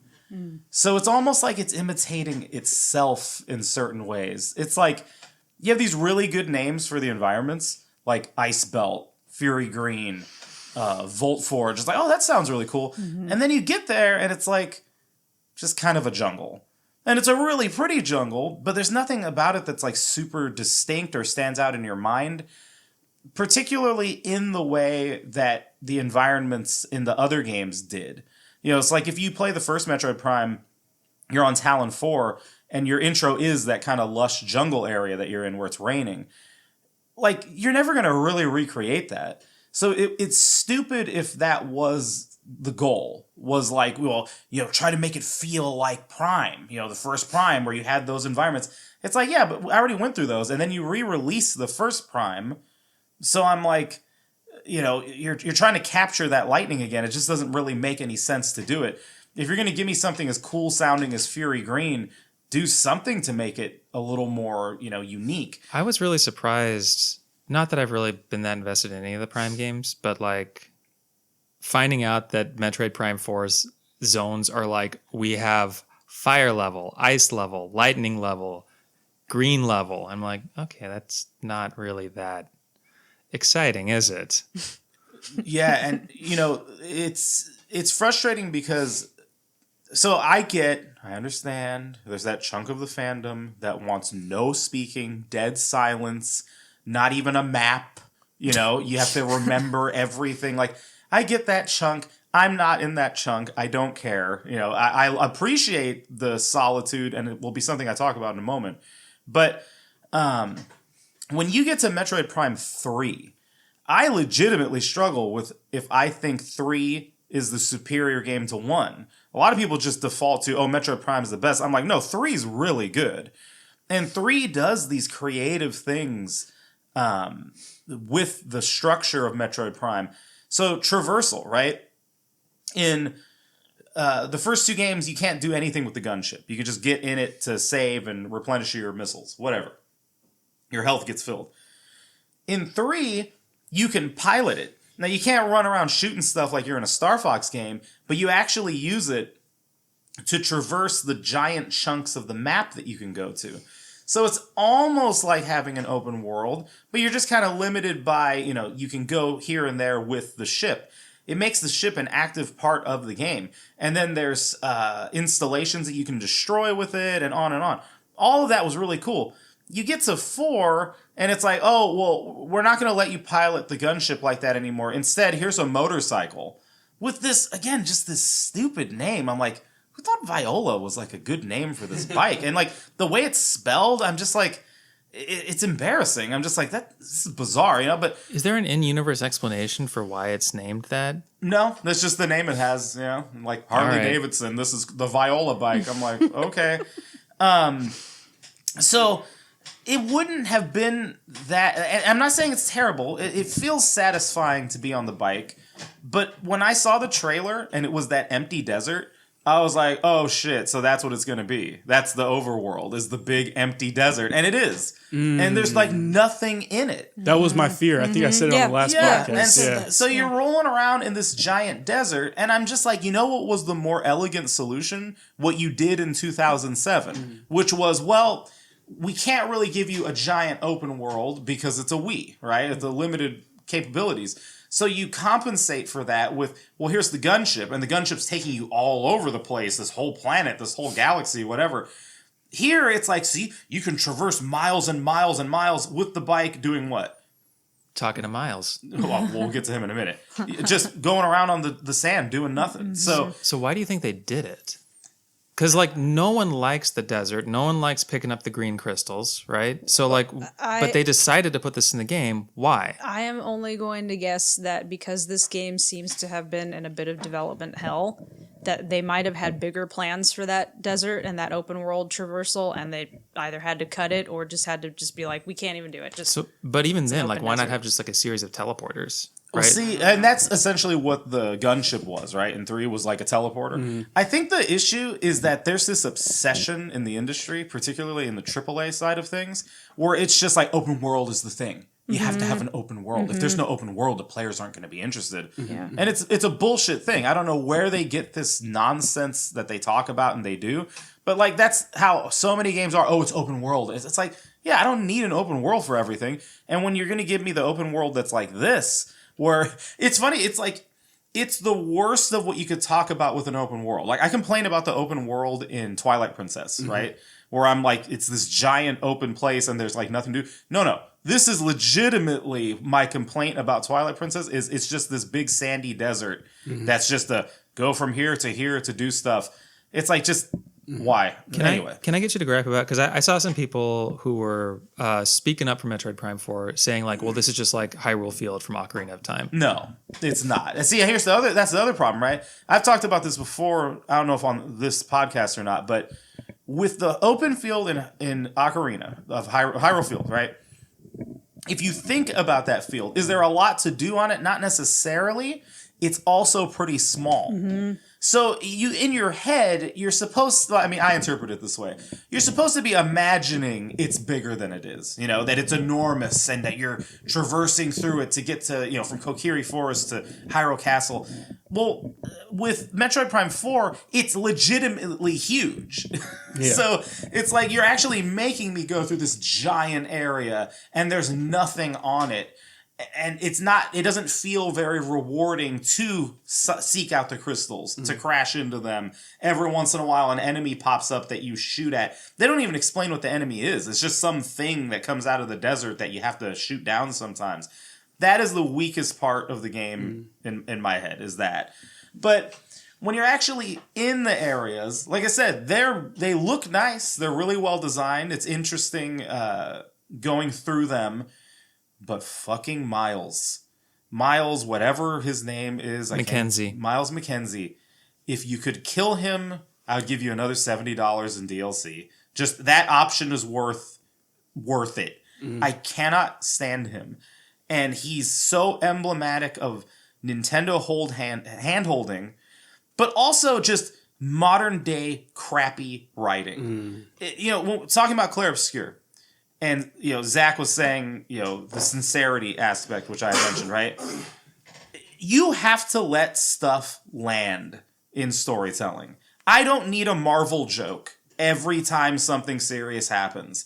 So you get to Fury Green and you're looking around and at least it felt, interesting. You're there. You don't know what's going on. Miles shows up. Is that an alien? Oh God, I think it's shooting at us. Like, that's the kind of commentary he's making. It's like, can you shut the fuck up, please? It's like, why is this moron here? Like, what is he adding to my experience? It's like, well, he feels like someone you would know. And it's like, I don't care. It's like, why is this bizarreness injected in every bit of our entertainment now? I can't stand him. And then he's directing you on where to go. So you're rolling around a viola in the desert. It's like, well, at least it's barren. At least I'm just here exploring. Here comes Miles. Have you opened up your map? If you open your map, it'll tell you where to go. Have you thought about going to the big volcano? It's like, oh, the giant volcano that I can see and take myself to? Yes, I don't need you to tell me to go there.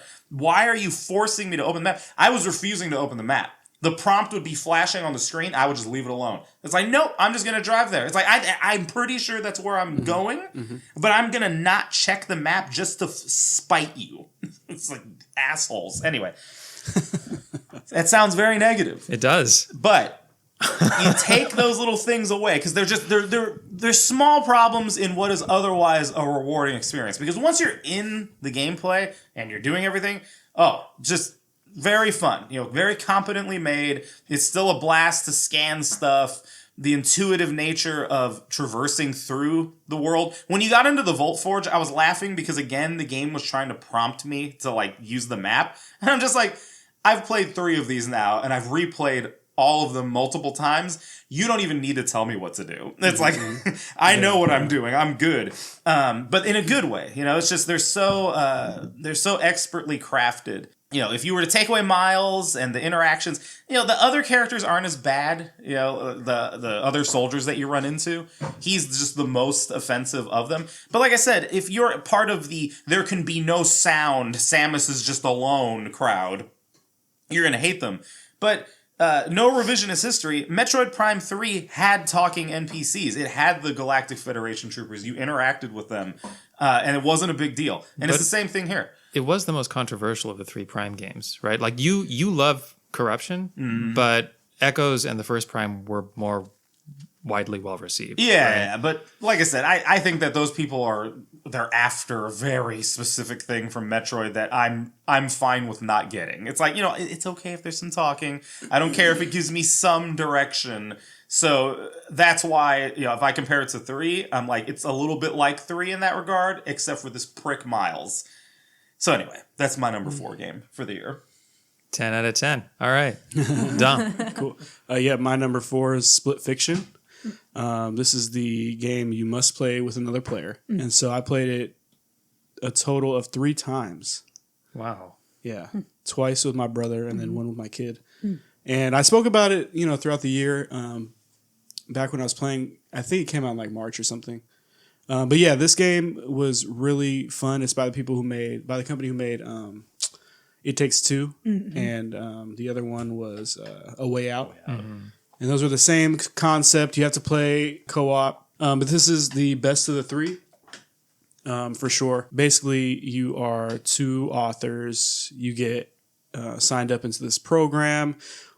Ultimately find out that the program is trying to steal your ideas for these stories, and you get, there was a malfunction with the machine you're in, and you end up living out your stories. And so you work together. The variety of everything, of the story, the settings, the gameplay, every stage felt fresh. The story was good enough. The writing could use a little work, but yeah, there's a lot of little like quips and stuff. So I was like, whatever. It's a little corny, but I could look past it. I'm not one to sit on it too long. But I think that graphically speaking, the transitions on some of the stages were just executed perfectly.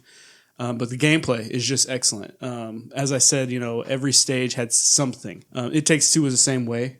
And so like there's stages where you take a dragon. Each of you has a dragon egg. And throughout that story, it goes from a dragon to a baby dragon to like a teenage dragon, ultimately, to a huge dragon that helps you in the story. And I just remember that's one that stood out to me. But every stage you could say something about. Yeah, I mean, the bosses were good. I'm trying to think. Obviously, it's not too hard of a game. My 6-year-old played with me, twice. Because I wanted to play as both characters, see if there's any differences. But yeah, it was very much along the same lines as It Takes Two. Both well done games. Yeah, that's it. Yeah, it's got to be pretty engaging if you went through it 3 times. Yeah, I had no problem going with it. Yeah. More so because I'm like, to my brother, like, you have to play this game. Yeah. We played It Takes Twice. Two. Yeah. Yeah. How long was each playthrough? Just about? Like 12 hours-ish. Okay. Yeah, so it's not too long of a game. No. Yeah, we didn't platinum it or anything because there's like very specific things you had to get for certain trophies. But yeah, it was just so cool, and like the last level, it's one of the best level design I've ever had. Seen. It's awesome. Okay. Truly is good. So give it a go. Yeah. All right. And my number 4 is, I swear this is the last one, an obscure indie game that has a Metacritic rating of TBD. Wait, did Clair have TBD? No, that one actually had a fairly impressive Metacritic score. Yeah. This one's called Birdcage. It is the other shmup I was alluding to when talking about Lilac Zero. So also a shmup, also with a sword gimmick, actually. But this one, first of all, aesthetically blew me away. It is cribbing a lot from 90s shooters or 90s games, like late 90s, like PlayStation, Saturn era stuff, including Radiant Silvergun, Terra Diver.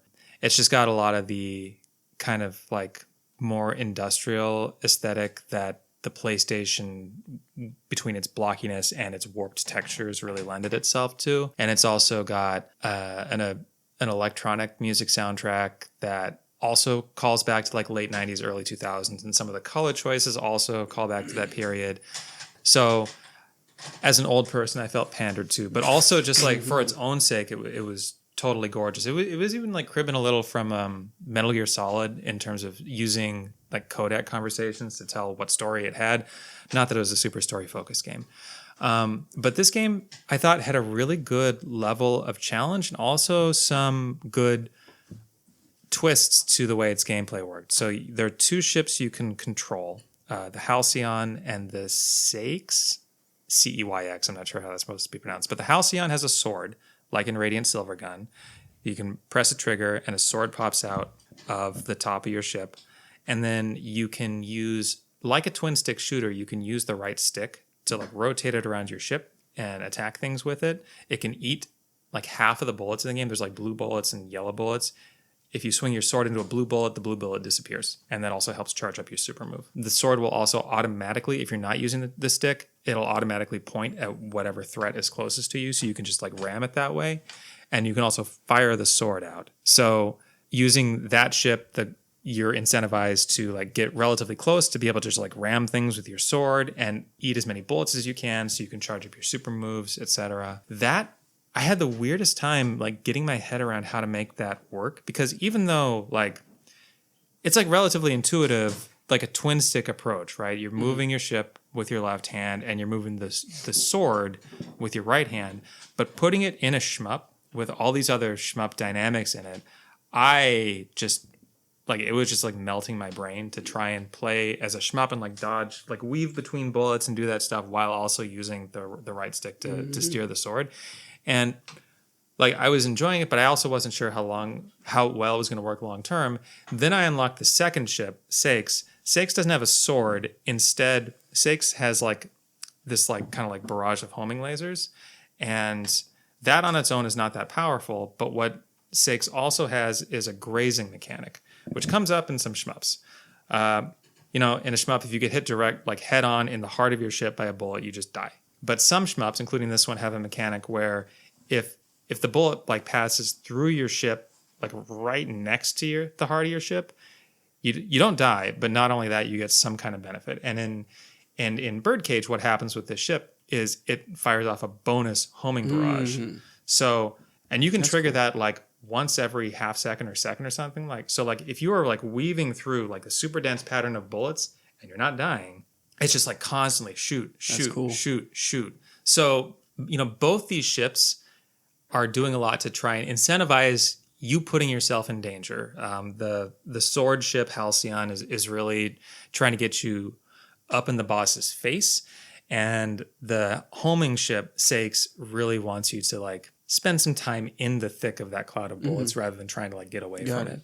So it's an interesting dynamic. I thought that was really good. And yeah, so between the high level of challenge of just like the joy of like weaving between bullets like that, and also just the aesthetics, the vibe of the game, I was having a blast the whole time I was going through it. It was a struggle to get just a regular clear on normal, like not even a 1cc. I 1cc'd it on easy mode, but normal, I was just like, yeah. There are stages in that game that like individual stages that were giving me as much trouble as like some of the hardest bosses in Silksong. So yeah, like multiple hours, just like one more. I think I can get it. And but I don't know. Like this game has kind of a more muted reception from like hardcore shmup players. I think because there's some complaints about like how exploitable certain parts of the scoring system are. These are considerations for hardcore shmup players. I'm not really a hardcore shmup player. I've never really gotten beyond just playing for survival. Yeah. But yeah, I just, it's an interesting contrast with like Assassin's Creed Shadows or something like that, where you're putting in so many hours into the game. And I had fun playing Assassin's Creed Shadows. Spoiler, it is not one on my top 3. But like part of like how a lot of games are built is they build the downtime into it, So like, you have like in Silksong, there's like these moments where you're exploring and you're just like kind of thinking about where to go, and your brain's like a little more relaxed, and you go into like a fight, like a boss fight or that arena in high halls or whatever, and you're just like sweating the whole time you're in there. And a game like a shmup is interesting because it's like it's all sweating all the time, and like the downtime is just don't play the game, right? Like pause, do something else, whatever. And I appreciate really that like that really lets you pace your experience how you want. I don't have to like spend 3 minutes driving across a desert because Metroid Prime's designers thought I needed some downtime between objectives, right? I'm just like in it, plugged in, and just immediately like sweating, hands trembling. Can I do this? I don't know. Like it I really appreciate that. And I think Birdcage did a really good job of that. So easily made it onto my list. So that's my number 4. On to number 3. Oh my, now we're moving into the top 3. For me, this was actually a little hard. I wasn't sure whether to put this at 3 or 2, but I put it at 3. Silent Hill F. So played this. I started it, beat it in October. I took about a week between starting it and finishing it. It's hard for me to play really scary games. I think I've mentioned this before multiple times, playtesting a scary game for Sony and taking the headset off while I was testing it, and the crew pulling me aside and asking me. They were just so curious, watching me from from behind the one-sided glass and taking me into a separate room and asking me why were you doing that? Why were you taking your headphones off? And I was like, because if I'm not listening to the scary breathing sounds of zombies and stuff, I can get through it easier. That was actually helping me a little bit with in this game too. But it's I don't come into this is another one where like I had never played another entry in the series before, so I'd never played another Silent Hill game. That I think was actually a good thing because I don't come into the series with the baggage of, and I don't mean that in a negative way towards Silent Hill fans, but I don't come into this with the baggage of Silent Hill fans, and I say that because this game has been really contentious among those people who feel that this is not actually a Silent Hill game, or it really shouldn't be considered a Silent Hill game, mainly because of the combat, because it's like a light Souls combat kind of. Silent Hill games are more psychological. They're really not quite as combat focused, even though obviously there are enemies and things to fight in those games, but this one definitely has a significant focus on combat. The general premise of the story, and it would be completely inaccurate to try and say this game is not psychologically focused. It absolutely is. That's the entire premise of the game. It's the entire premise of the story. It's for the first time in the series where the game has been set outside of the United States, outside of Silent Hill, and it's in Japan, set in 60s Japan. You play as a girl named Hinako. She's a high school student, and in a nutshell, she's grappling with the realities of growing up and maturing into womanhood from girlhood. Normally, this is the sort of story that wouldn't interest me. Especially with modern game writing, this could have gone really sideways. But the trailer seemed very interesting. The general premise was very interesting to me. So I wanted to give it a shot. And I'm glad that I gave it a shot because even though I do have some issues with the story as it was presented, I think overall they did a very good job of talking about the issues that girls and women generally experience growing up, and especially set in the time period that it's set in. And I won't pretend to know or be an expert about, what it was like for Japanese women in the 60s and young women to enter that period of life where, the expectation is for you to get married and have children. Yeah. But what I do know fuels some of my criticism, and I'll get to that in a minute. But even though it's got this combat focus, the combat is really hit or miss, literally. Because there were times where the combat, depending on what weapon I was using, I was like, I'm thinking my depth perception's pretty good. It has to be to play games well, and I feel like that should have landed, and I'm not really sure why it didn't.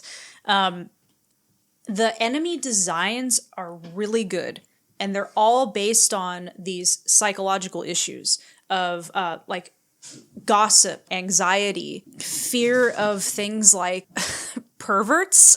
Like there's one enemy that I think is really interesting. It's this creepy like gremlin thing. It's humanoid, it's hunched over, it's got this protruding belly and this huge long tongue that's hanging out of its face. And it's supposed to represent a young woman's fear of lascivious, perverted men.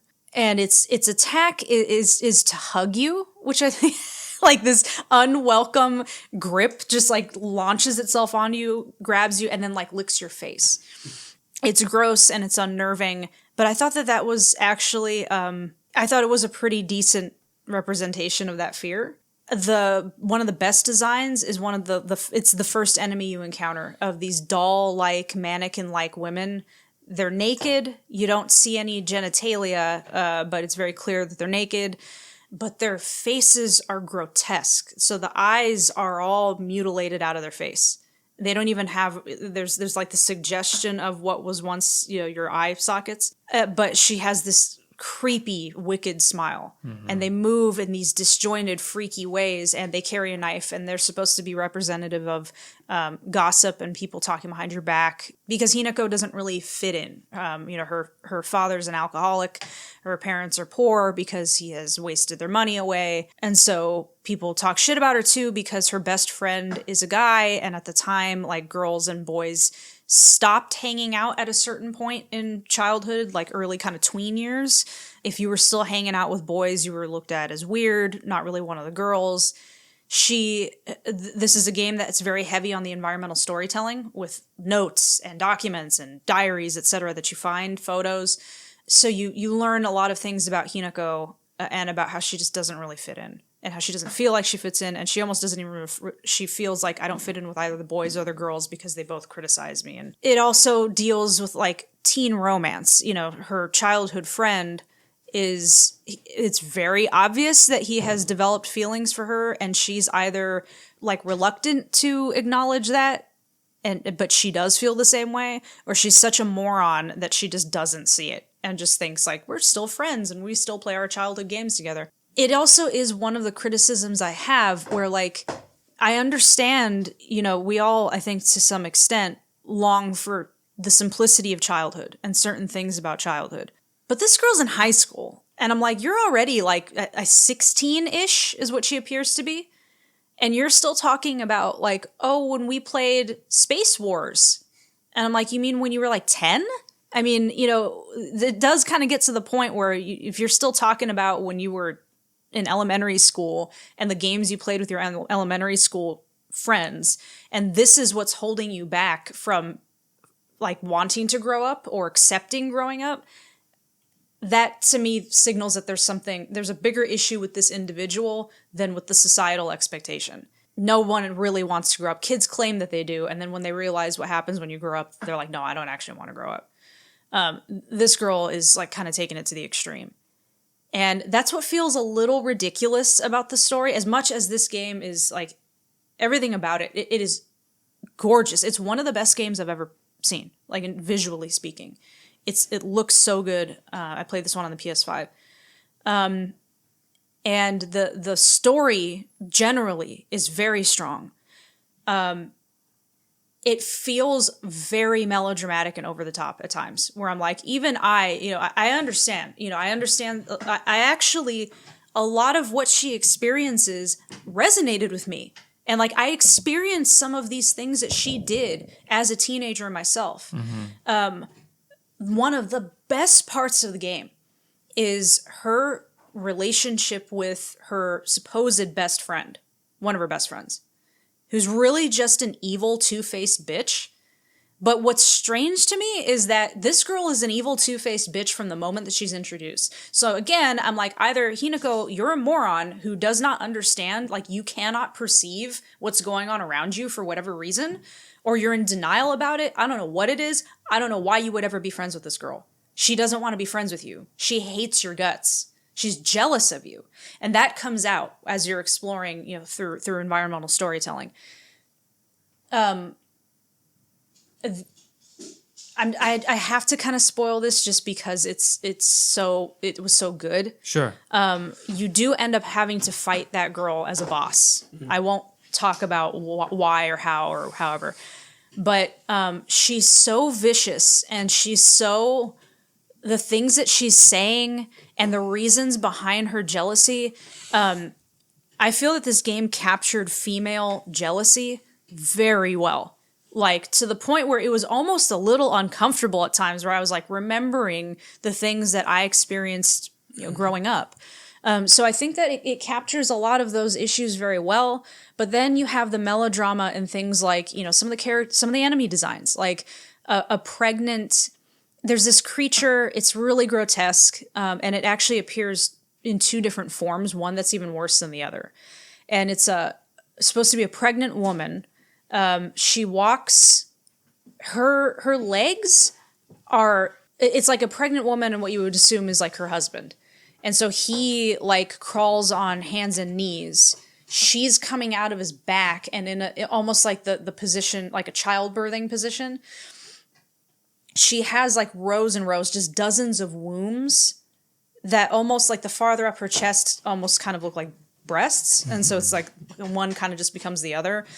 And she births these disgusting flesh monsters that then become some of the other enemy types that you fight.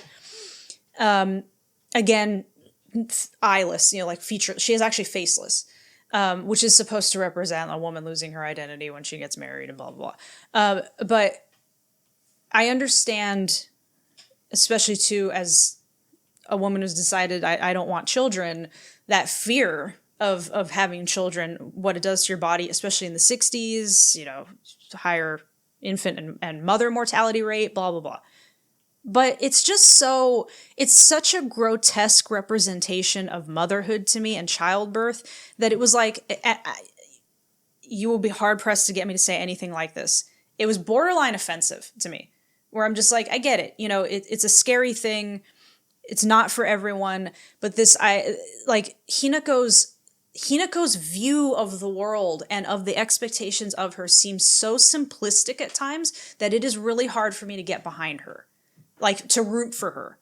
And then the way that the first ending, everybody gets the same first ending through your first playthrough, and it's not good. And you're also just like, why did I spend all of this time trying to help you and get you through your problems when you ultimately do what you do at the end of the first playthrough? The other playthroughs are determined by your choices in the game, and there are 5 total, which that's a lot of time to invest. But it is a very good game. This is why I struggle with criticizing it, because there's just so much good about it. Yeah, this stuff is like interesting. I'm having trouble like thinking off the top of my head about examples in games that are like this, but like Hinako is like simplistic in her like view of the world.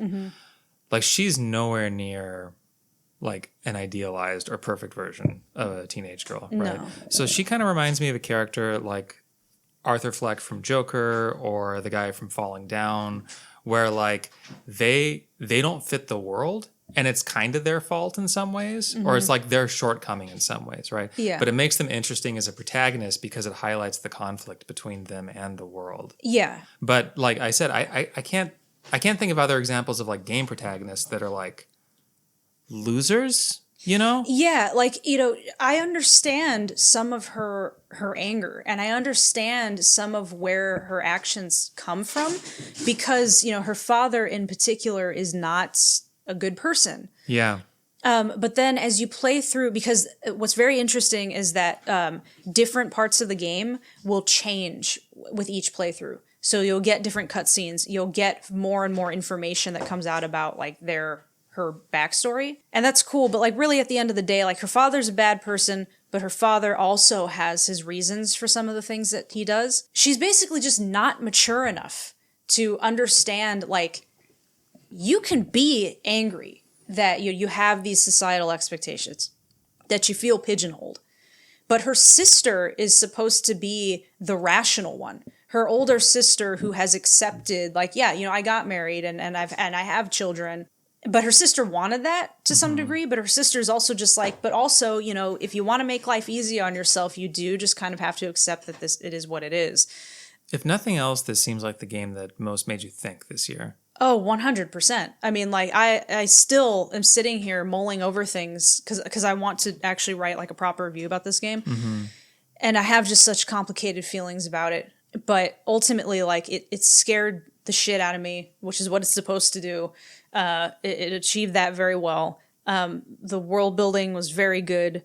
A lot of the environments are just really, really unnerving. The enemy designs are really good. It's just I have a very complicated relationship with Hinako, and also I think she's an unreliable narrator to some extent. She's not narrating, but like, you know, through when you're seeing what you're seeing, it's just like, is this happening? Is it not? So there's much more I could say, but it's a very good game with a very complicated protagonist that you're either going to like her or you're going to hate her. I don't know if I hate her, but I'm not a huge fan. Sure. But the game was pretty outstanding. So Cool. Robert, your number 3. All right, so my number 3 is Metal Gear Solid Delta, which is ironically also Metal Gear Solid 3. Kind of like how Metroid Prime 4 was number 4. Anyway, so Delta is the remake of 3, and, you know, I'm sure people have mixed feelings on where remakes should be on lists like this, but Metal Gear Solid 3 is just such an amazing game, and this remake of it maintains everything about 3 that I enjoyed. And considering how prone to, well, I mean, you know, remakes are a mixed bag. You know, you either are going to see something completely reimagined or reinvented, or, you know, it sticks really close to it. I tend to prefer remakes really just kind of boosting the visuals, and that's pretty much what they did with this.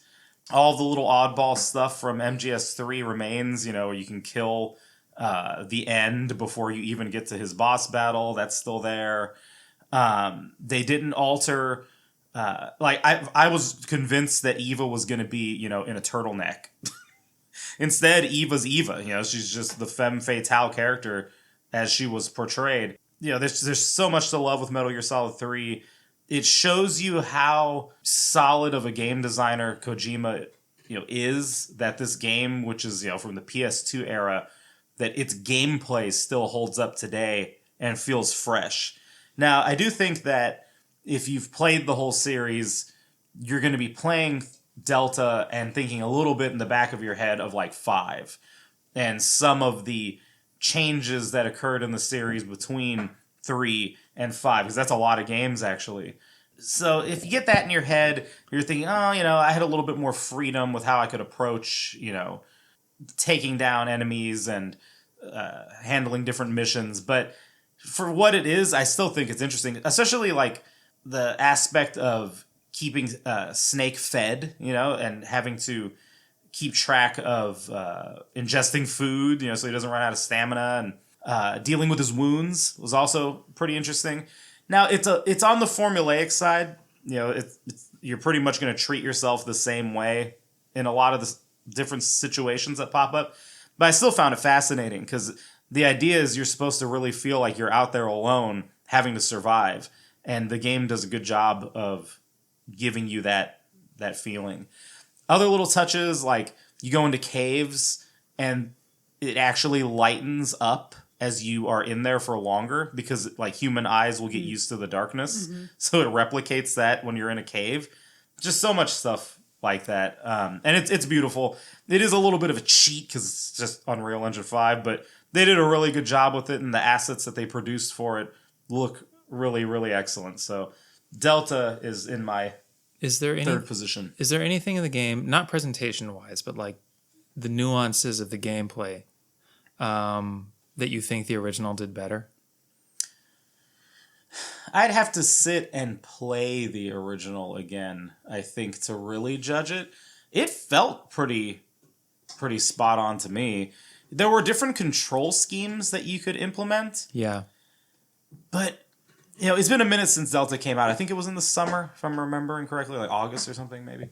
Yeah. I just remember when I was going back and forth between the control schemes, I was like, I'm not sure what the difference is. And, but it felt like 3 the way I remembered it, so I don't know. Okay.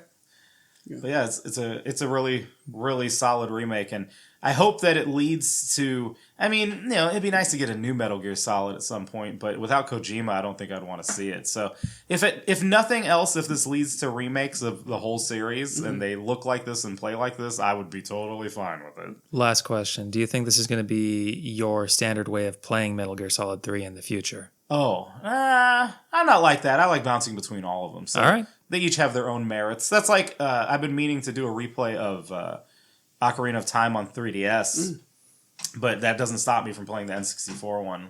All right, cool, Nice. Tom? Yeah, my number 3 is Hades 2.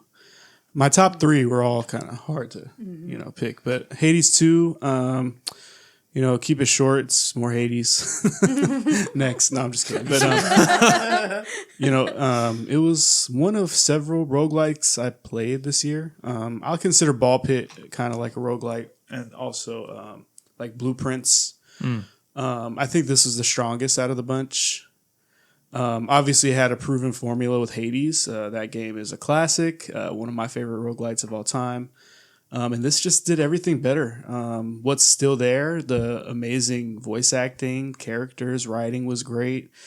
Story was good. I mean, like I said earlier, sometimes for me, stories, it's kind of like there's lore, so much lore that I can like really dive into. But at the end of the day, it was all about the gameplay and characters and, that sort of thing. You said this one has like 4 different paths you can take? 2. 2. Yeah, 2. The first one had 1. And then 2. So basically it's 3 bosses and then like the main boss. So this one is Kronos. You know that from the beginning. And then when you unlock the second path, there's another, boss. And it's cool how they tied it all into the story too. You needed something from the boss above to defeat the boss, but to defeat Kronos during your first playthrough. So the way they tied that into it was pretty cool. In a way, like in Hades, to really beat the game, you had to beat it 10 times. You just had to beat Hades 10 times. Okay. And, meet with your mom up, and then this one, you have to beat it like 5 times in the below and like 4 times up top. But there was more of a reason in there of why, because you got to get a certain, body part, basically what it was. So that was all cool. Couple changes that I actually enjoyed. This change is in the first one, you use like your resources to unlock permanent buffs and stuff like that. Like how a Death Defiance is basically like a resurrection. So you die, you get like 80% of your health back or whatever. You can do it up to like 3 times in the original Hades. And that Death Defiance is still there. But in this time around, you unlock Arcana cards and you have like a stash of, I think it's like 40 or 50 of them. But you have a limit based on how many basically ability points, I can't remember the term they use, to assign them to you for whatever run you're doing. And so you can't equip everything. Like there's no point in equipping everything. And then so the Death Defiances are there, but there's another route you could choose where you do strength instead, right? So your strength goes way up if you don't have Death Defiances left. And so what I was doing was combining the two. I'm like, oh, well, then I run out of Death Defiance, I'll, do this. But ultimately it came down to don't do the Death Defiances and just go straight strength build. And when I switched to that, I didn't really lose anymore. I was able to kind of get through it. But, learning that kind of stuff, uncovering strategies was all part of it. There's 5 different weapons, and all of them were good. I did not like the axe if I were to rank them. It's like the heavy swing. Yeah. I felt that it's supposed to be the big, heavy, slow, high damage, which it is, but it's really slow. And like I felt, I think it's the Umbral Flames or something. It's fast hitting, but you can still deal some damage. Yeah. And when you combine it with the special moves that each weapon gives you, it was just really cool, experimenting. I really did experiment. Like, how some games where you're like, I have my go-to. That's just what I'm going to roll with. I felt that with Dynasty Warriors a little bit. I forget the name of it, but I did like the sword for the longest time. Just the basic sword. This one I found I was bouncing between 3 or 4 of them. They introduced companions in Hades 2, different animals. You start with a toad, and then you get a dog, a squirrel, and they all have like some sort of little perk. They'll throw you extra health or whatever. But yeah, I mean, everything about it is perfect. I love this. Could have been my number one, honestly. The soundtrack is excellent as well. It's challenging. I mean, it pushed me to my limits until I started really upgrading my stuff. Yeah. I felt it was a little easier than the first Hades, but it also came with like any other game. You just, the more you play, the better you get. For sure. You know, and you have basically a whole game of Hades to prep for this. So you go into it with, you know, more experience already. So I felt like Hades had a better base building. Okay.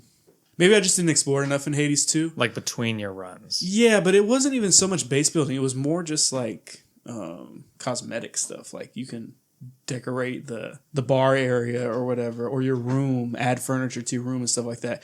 There's some of that in this game. And maybe, like I said, I just didn't dive deep enough for it. But I felt like in Hades, it was more in your face, the first Hades. Okay. But really no gripes at all. I know there's been some gripes about the story at the end, after you beat the game. That, yeah. Like the post-game content. I wasn't invested in the story enough to like be like, I hate it. But it was fine. I mean, the story kept me interested the whole time. I knew what the point was. To be fair, though, I didn't really do the post-game I did some. I didn't finish. Like, there's this 3 Fates path after the game that I started. Yeah. And then, like, the first game, the protagonist is Zagreus. He's son of Hades. You're his sister, Melinoe. There's a whole tie-in after the credits of that. And I got into it a little bit, but maybe that's kind of where, people weren't too big of a fan of, so... I'll get back to it. That's the thing about these roguelites. There's always replayability. Yeah. And it's such a classic, instant classic for me. So I'll be revisiting it for sure. Yeah. All right. Cool. And I'm giving my number 3 to Final Fantasy Tactics, the Ivalice Chronicles. I, as a default, I am a little hesitant to put repackaged or touched up versions of pre-existing games onto a list like this. So...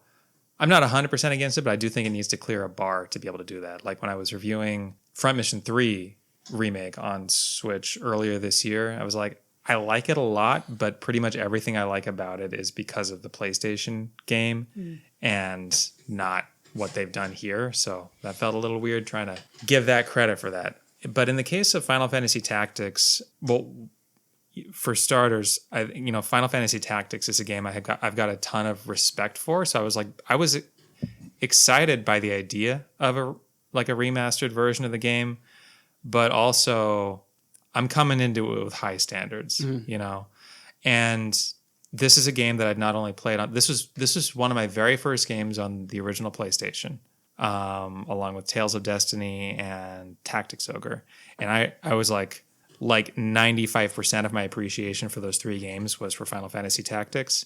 And I played it many times over the years, including various modded versions. I've got an account on ffhactics.com, which is for creating and talking about modded versions of Final Fantasy Tactics. And this is one of those 5 games on Backlogged. Shout out to backlog.com.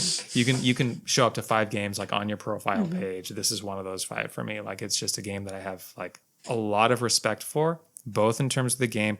Well, in terms of the gameplay, the in combat tactical gameplay of Tactics is extremely good.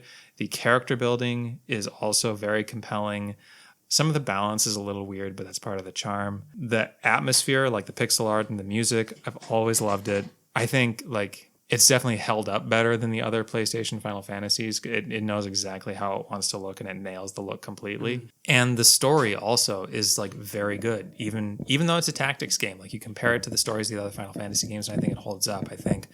I might have said this before on the podcast even, but the first chapter of Final Fantasy Tactics, it's got 4 chapters. The first chapter, The Meager, is this perfect little vignette, one of the best bits of story from any game. Hits hard, great twist. It all fits together perfectly. And it's very concise in the way it does it. So I came into the Ivalice Chronicles really number 1, please just don't fuck this up, But I was also curious because they were making some balance changes. And in general, I kind of feel the role of a team doing a remake is to just not fuck it up, first and foremost. Because normally the teams doing the remakes, outside of like Tango Project, the team that did like the Wild Guns remake and the Ninja Warriors remake, that they were like getting the band back together. That was the original guys with like 25, 30 years of hindsight and revisiting it. Most of the time it's just like B team people that get stuck making remakes. It's not the people with the same kind of vitality and vision and level of genius as the people that made the classic in the first place. And certainly this was not the original team making the Ivalice Chronicles, but it was like, it's like the Final Fantasy 14 and 16 team who have for years very clearly been super fans of the like tactics and that whole Ivalice world. So I think this was like a dream project for them. And the respect really shows because they made some very clever changes in changing the game's balance. Some of it's like simple quality of life stuff. Like Tactics has this one very infamous 3 battle segment where if you save at any point in that 3 battle segment, you can't get back to the world map. Like you're just stuck. And there's a huge difficulty spike right there. So there's like a graveyard of Final Fantasy Tactics playthroughs that got to Riovane's castle in Chapter 3, and they just got soft locked there and couldn't get any further. So some quality of life changes like being able to return to the world map there, but also like balance changes with like the archer job, for example. Everyone knew it was underpowered. So they did some stuff to like buff it and improve its signature abilities. And they were still like conservative in that. Like I think Archer is still underpowered, but it's like viable, but weaker now rather than being like you would never want to use this. And I've also really come to appreciate the higher difficulty that they added to this version of the game. And in particular, it felt like kind of like a blunt change, kind of a simplistic change of like on that higher difficulty, you know, they just increase the amount of damage the enemy does to you and decrease the amount of damage you do to the enemy. Pretty basic stuff. But in the landscape of Final Fantasy Tactics, what that means is you have more incentive to use like the debuff and disable and area control spells because those are as good for you as they were on lower difficulties, and less incentive to try and rely on strictly like the big burst damaging spells, which results in like I can feel it playing through the game. Like I have to be more clever than I had to be in terms of like lining up. Maybe I can land this blind spell or like whatever to keep my guys from dying. So like tactically, I've been very happy with it. And the thing that actually surprised me, because they announced this thing was going to have like full voice acting and a redone script or whatever, and I was like, I don't care. You know, like this game never needed voice acting, whatever. But the voice acting they got in it is like super good, and like scenes that I was already like really drawn into in the original are just like beautiful. Just like having them wash over me. Like even like the minor characters, the voice acting, they really nailed the tone. I think they understood what they were doing. I don't think it's perfect as a remake.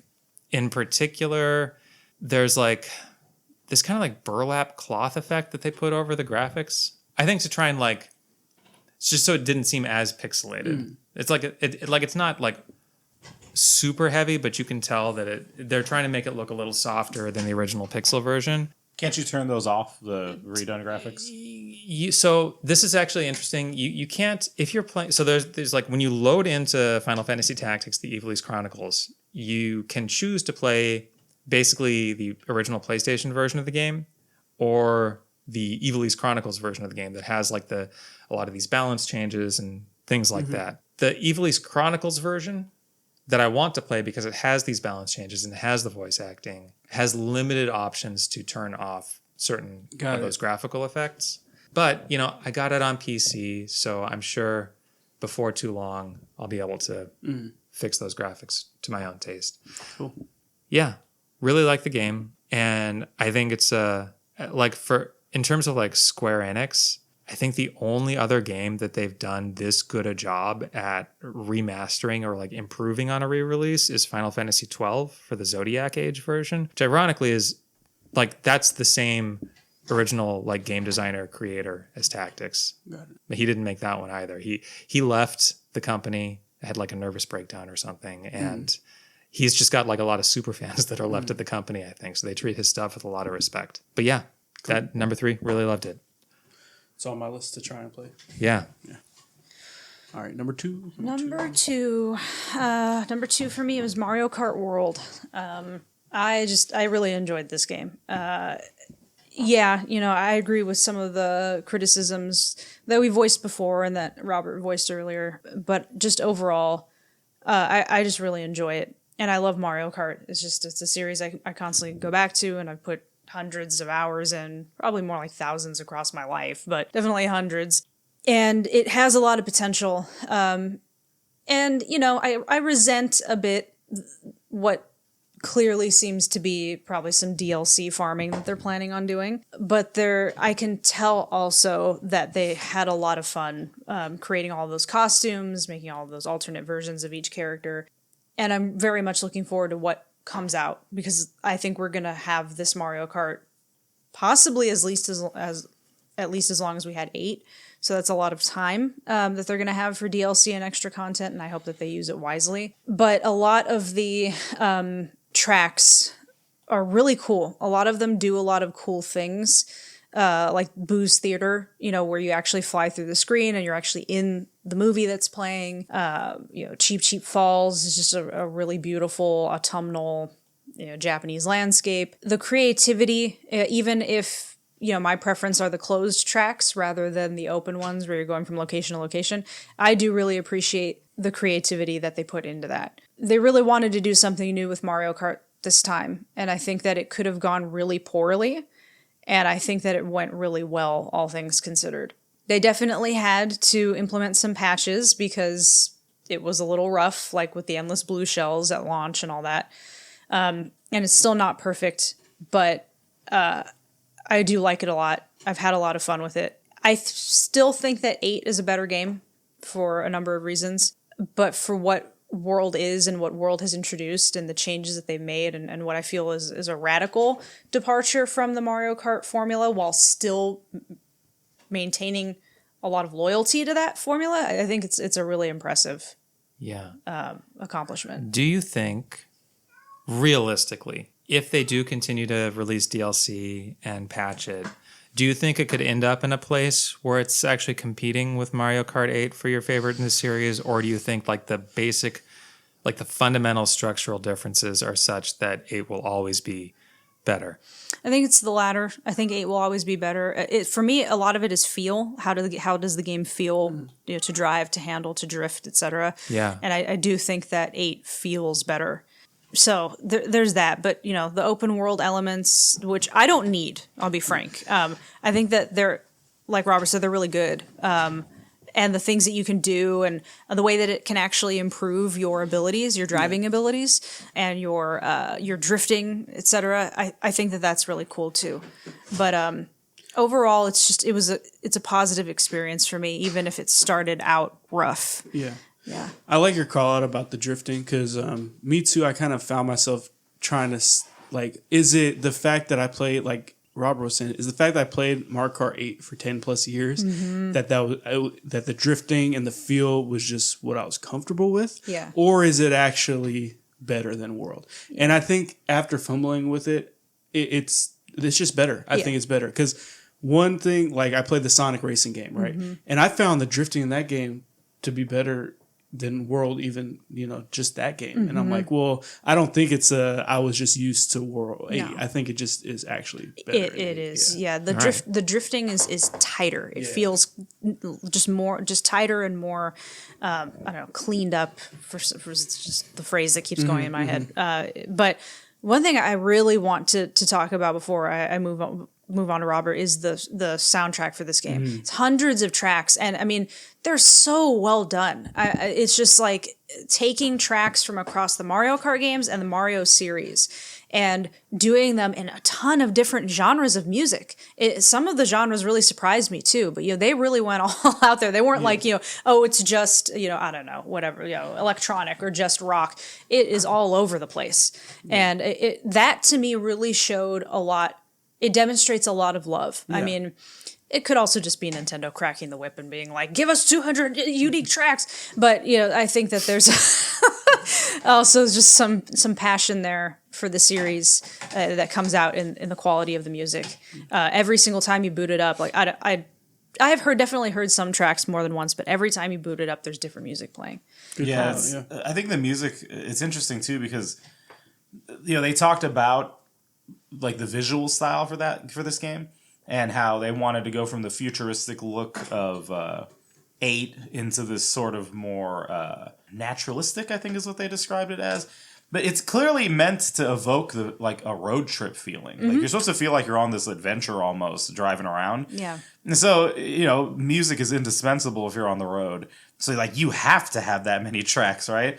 And the variety speaks to that as well, because you can only listen for so long, even to your own music, where you're like you need to mix it up. So to have that huge variety, it speaks to the really smart way that Nintendo can make its games.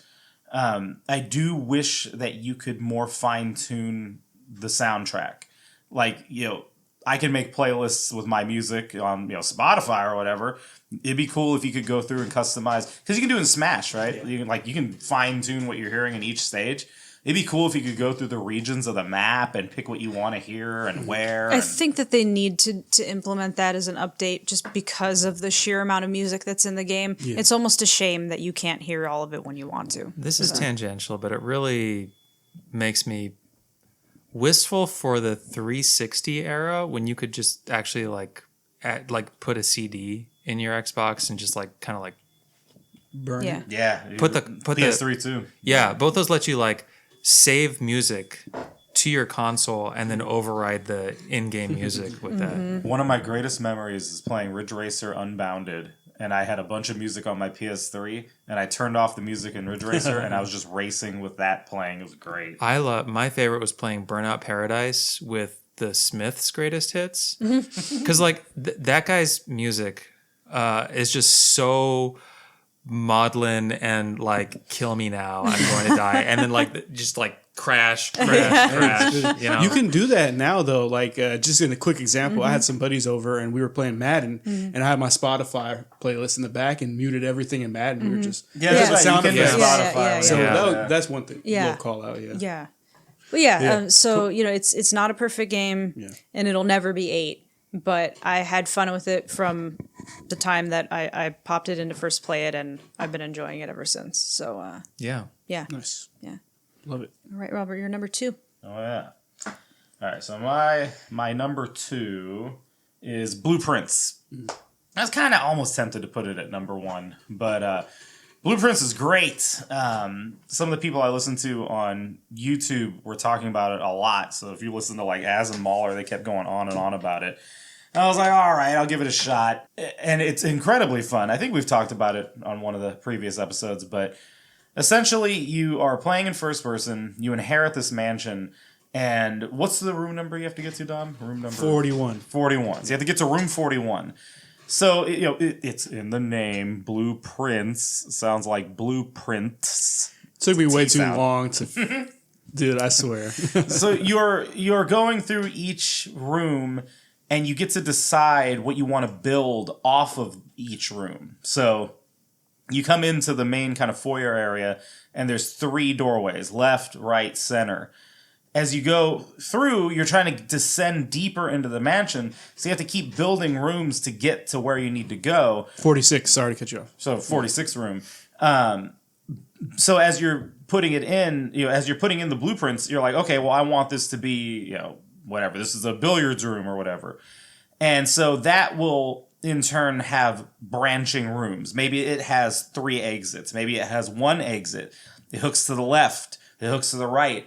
It goes straight. So you have to be strategic about what you're putting in. Now, it's procedurally generated, but it just perfectly works for the type of game that this is, so it doesn't bother me that it has that aspect of it. It has a really good aesthetic. It's kind of cel-shaded looking. I don't know if that's still a term we use anymore, but that's what it looks like. It's kind of cartoony. Very atmospheric. The first, I don't know, half an hour to an hour of the game, I'm playing and just waiting for some freaky thing to pop up. I was like, this is kind of creepy. This is going to be something that comes out. So I'm waiting, right? And it never came. It was just, you're in this giant mansion all alone and you can explore the grounds. There's a bit of a mystery going on as to, why this is happening. And it's just a brilliantly done game. And this is another... I don't even know if it's a AA. I think this is genuinely an indie title. Yeah. that was produced by either one guy or a small team, something like that. And it just sort of speaks to the state of gaming. I mean, so much of what we're all interested in isn't coming from AAA. And, this is my second favorite game of the year. And it's not EA, it's not Activision, it's not even Nintendo. So, like, the best ideas are coming from basically just fans who want to make games, and it's very impressive. So, if you haven't played it, Blueprints is absolutely worth a look. It's very, very fun. Cool. That's a good point about like our top 3 or whatever. My number 2, the top 2, it's tough for me. So yeah, even still fumbling in my head, but yeah, my number 2, I'll go Clair Obscur. What hasn't been said about the game? What Zack was kind of talking about earlier with the story shift and stuff like that. He's not the only one I've heard that from. I've heard that sort of like a common complaint and turn some people off. I was able to sort of switch my mind. Like, do I really care? Like, will I let that, eat at me too much about the overall look of the game? And no, not for me. Even with that being said, I mean, the characters you were talking about earlier, the characters are awesome. I found myself liking the characters right away from the intro, when you sort of get the idea of, okay, well, what is it? Is it their age? Is it like, what's this number thing about? And then, while you're walking through the streets, you kind of get okay, now I understand what's going to happen. And then even though you're kind of expecting it, you don't expect that, when, his lover or whatever, not his wife, right? No, it's like his ex-girlfriend. His ex, that's right, yeah. And there still seems to be something there that I think was unresolved. Like they were still in love. I'm remembering she didn't want kids and he did because he still had faith in the future and she didn't. Yeah, there you go. And that was Gustav, and what was her name? Do you remember? Sophie, okay. Yeah. Yeah, and then I just remember like watching it, and then it instantly goes into that beach scene later. Yeah. After you do, and you're just like, holy, what am I getting myself I know. into? That got his hooks in me. Yeah. Yeah. That's, not to interrupt you, but that's really, again, that point of the storytelling where it's like, if this was, Metroid Prime 4, undercutting the moments where you're supposed to just appreciate what you're seeing and experiencing with, Miles. Instead, you're playing Clair Obscur, and I meet these two characters. There's so many games now that you play, and it's like, I don't give a shit about any of these characters, right? In like 2 seconds of knowing these characters, I was like, oh man, I really feel for Robert Pattinson and this girl. Yeah. I know it's not Robert Pattinson. But that's a powerful storytelling. Just in seconds, you're attached to the characters like that. Yeah, and the game still definitely has like a lot of humor baked in. Like Esquier, a lot of his stuff is funny, and the Gestrels, like the Gestral Village is like, I think that made me laugh out loud a few times in the Gestral Village. Me too. Yeah.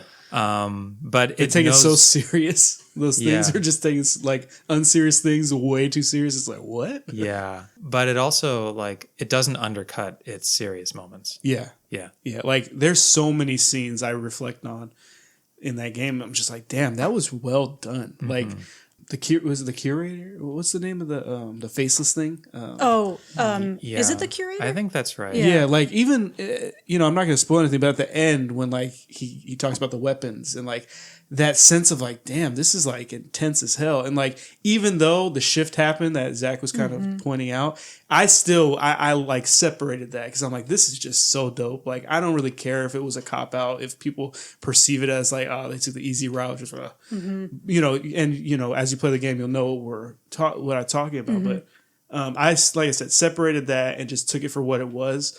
I do think that the first half of the game, I was like, this is my game of the year, no problem, no question. Until I played my game of the year. But what was I going to say? I think what kept it out of number 1 spot for me was I wish there was more of like an emphasis on save the end game content for end game or the side content for end game. I wish there was something more in your face.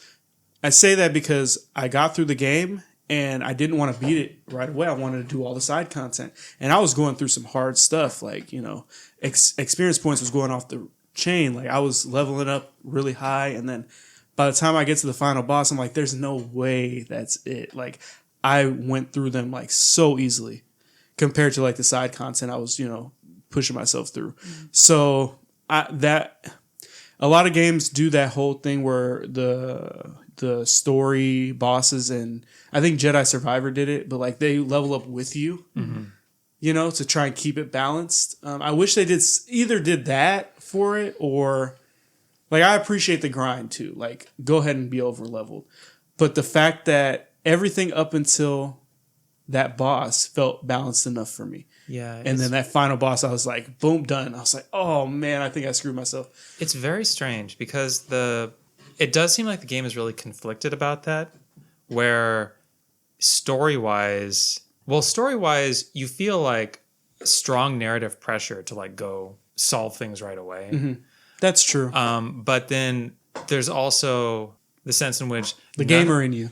Yeah. None of the side content really makes sense after credits roll. Oh, okay. Yeah. That's like, true. Especially if you take the verso ending. route, yeah. You know, like it just doesn't make any sense at all. So like there doesn't seem to be a clear place for the like in-game post-game content to actually be engaged with. So there's some unresolved tension in the game design and narrative design there. But yeah. And since you said it, that there's a verso ending, I didn't go that right because I rock with the other one too hard, even though I knew it was wrong. I did the other one too.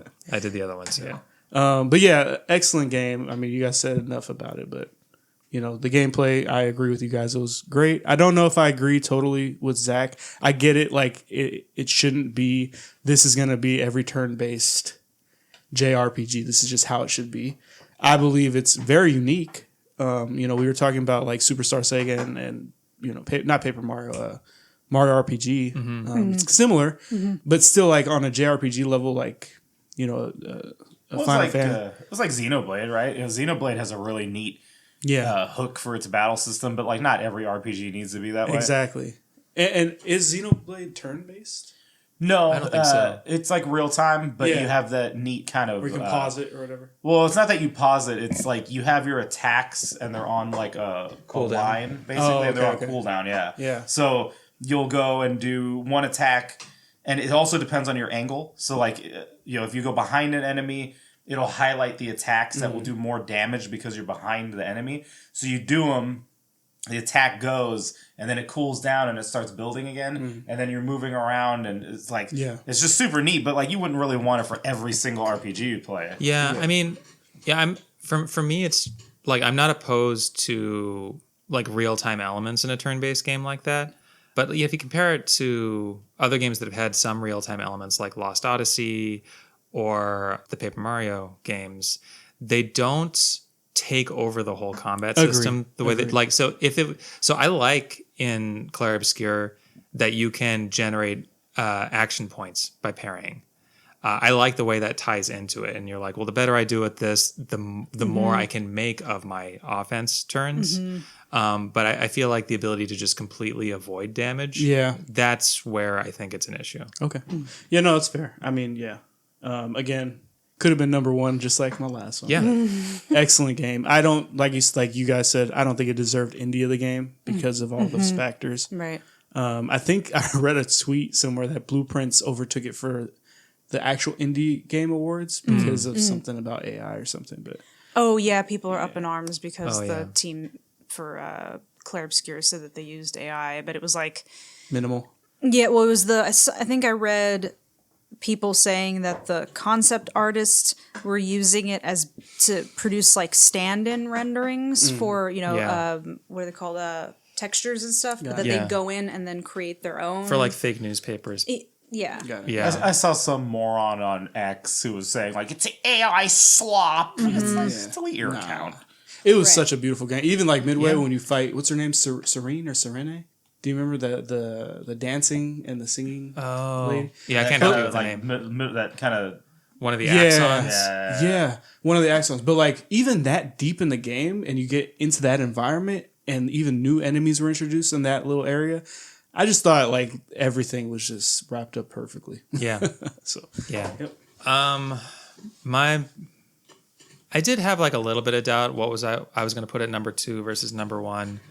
But I'm sticking to my guns. I'm putting Silksong at number 2, and I have like I really loved Silksong. I think I really loved Hollow Knight too, so it wasn't like that much of a surprise. I would have been disappointed if it wasn't like a knockout game, you know? But we waited 20 years. if I look at, like, to the extent I have criticisms of Silksong, it's that I think there's like a little bit of tension between the Metroidvania design and the combat design, in that normally when I'm playing like a Metroidvania, you're doing like a lot of backtracking or exploration, and that element of the game is kind of like you're going back through spaces you've already been through.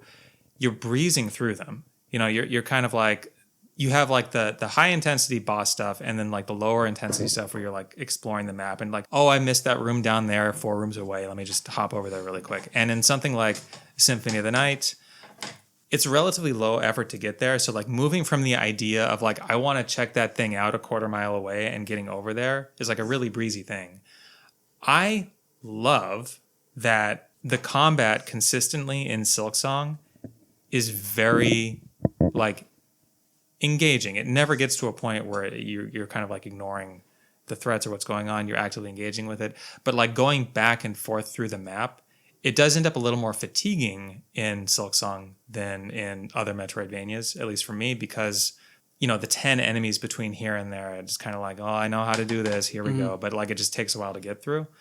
And I found myself wishing, as I was finishing up Silksong, that I wished like the map was smaller, like more compact. Like I'm impressed by the generosity of the map, but at the same time, like reflecting on my time with it, all of the boss experiences or the combat arenas in Silksong are like 10 out of 10. I absolutely adore it. And like switching to the things I love, which is like everything else, you know, this is true of Hollow Knight too, but for an aesthetic that seems so simple in some ways, it's totally captivating. Like, and totally wrapped up in like experiencing the world and like totally sucked in. I love that. The music is great. The different environments throughout the game, and like there's like, I can imagine a version of Silksong where it's like, oh, it's the Bug Kingdom, and like here's where all the beetles live, and here's where that could be like super corny, and like in Silksong it's not. It's like in Hollow Knight it's not. It's like for somehow this kingdom of like different castes of bugs feels real or easy to buy into, and that's very impressive. I know podcasters that are like, yeah, I don't want to play as a bug. Like, don't be dramatic. Everybody's... Yeah.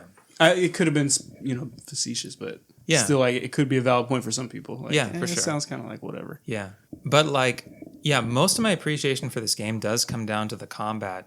And I know I mentioned this, but, like, you know, I played Silksong right after Shinobi Art of Vengeance, and I played Ragebound not that long before that. And for all of these games... I found myself like the combat in Silksong and the way the enemies interact with you, the way you have to like fight for space every time you're encountering an enemy or dealing with a boss, like having to like carefully control Hornet's dash forward just enough to be able to get in range to hit the boss like twice before bouncing out of there, like really having to like zip around and deal with that. I loved it. And I loved the dive kick that people were complaining about, like her diagonal downward dive. Mm-hmm. Yeah, after we talked the last podcast and I asked what crest you used, I switched back to that because I was like, you know, I wasn't a big hater of the diagonal. I just got the other one and I just kind of rolled with it. Yeah. But I agree. The diagonal is actually, I love it. Yeah. Yeah, it's pretty good. And just like every time I would run into a boss, I really felt like I was learning this really intricate dance. And in like the kind of micro level of when do you dash, when do you do the dive, when do you do different things, when do you back off. As I was learning the boss fights, even the parts of the boss fights I'd already felt like I mastered, I was constantly finding new ways to optimize them. And it was like really, really actively engaging. If I'm just looking at like 2D combat, this versus even Ragebound on hard mode with the challenges does not approach the quality that Silksong has. Even like Shinobi, which obviously didn't make my list, but like I think Shinobi at its best was like the boss rush that you unlock at the end of the game. Even that like does not come close to approaching what Silksong was doing with its combat design. And there's another way I do really appreciate Silksong, which is just Team Cherry's willingness to just make like they could have made a more like broadly approachable, crowd-pleasing sequel. They would have made I mean, they made a ton of money with this. They made a ton of money with Hollow Knight, but they would have made way more if they made something that didn't cause such consternation with so many people. Maybe that's true. Because like with Dark Souls, like you making a game difficult like this is a draw for that portion of the audience that wants that. But I appreciate them kind of like going to bat for this kind of design. And yeah, I do like the same way that, you know, the Game Kitchen, which made the 2 Blasphemous games, now has made kind of just like a straight action game in Ragebound. I would want to see Team Cherry's version of like a just a more linear focused action game. I think that could be an absolute all-timer. Yeah, they could shift. Yeah. If they're done with the Hollow Knight, you know. Yeah. Cool, got that expansion that I'm sure will come out in 8 years. They said it comes out next year, though. That's what they said about a lot of stuff. Sure. Yeah. I mean, you know, part of me is like, this game does not need to be any bigger than it is, but also like, I want more. I want more. I do want more. I feel that. Okay. Cool. Yeah. Very good. On to number 1s. All right. Time has come. It'll probably surprise no one. Zack probably already knows. Sorry. Yakuza 0 Director's Cut on Switch 2. And kind of like what you were talking about, Dom, with Hades, you know, like the people being upset about some of the story content. People were definitely upset about the additional content, story content that was added to 0. Some cutscenes that retcon some major events. Only one major event is essentially retconned. The other scenes are really just for color. And so that's why, even though I'm extremely invested in the story of 0, I didn't really care that much. I will say that the particular thing that gets retconned, I don't think that it should have been. I think that was unnecessary and I disagree with it. But that wasn't enough to get me like up in arms, you know. I would never run to Reddit anyway, but, you know, running to Reddit and crying in the subreddit about how angry they were and blah, blah, blah. It was really not that deep to me. I actually liked the scenes that were added for color. I like the scene where you see Kiryu.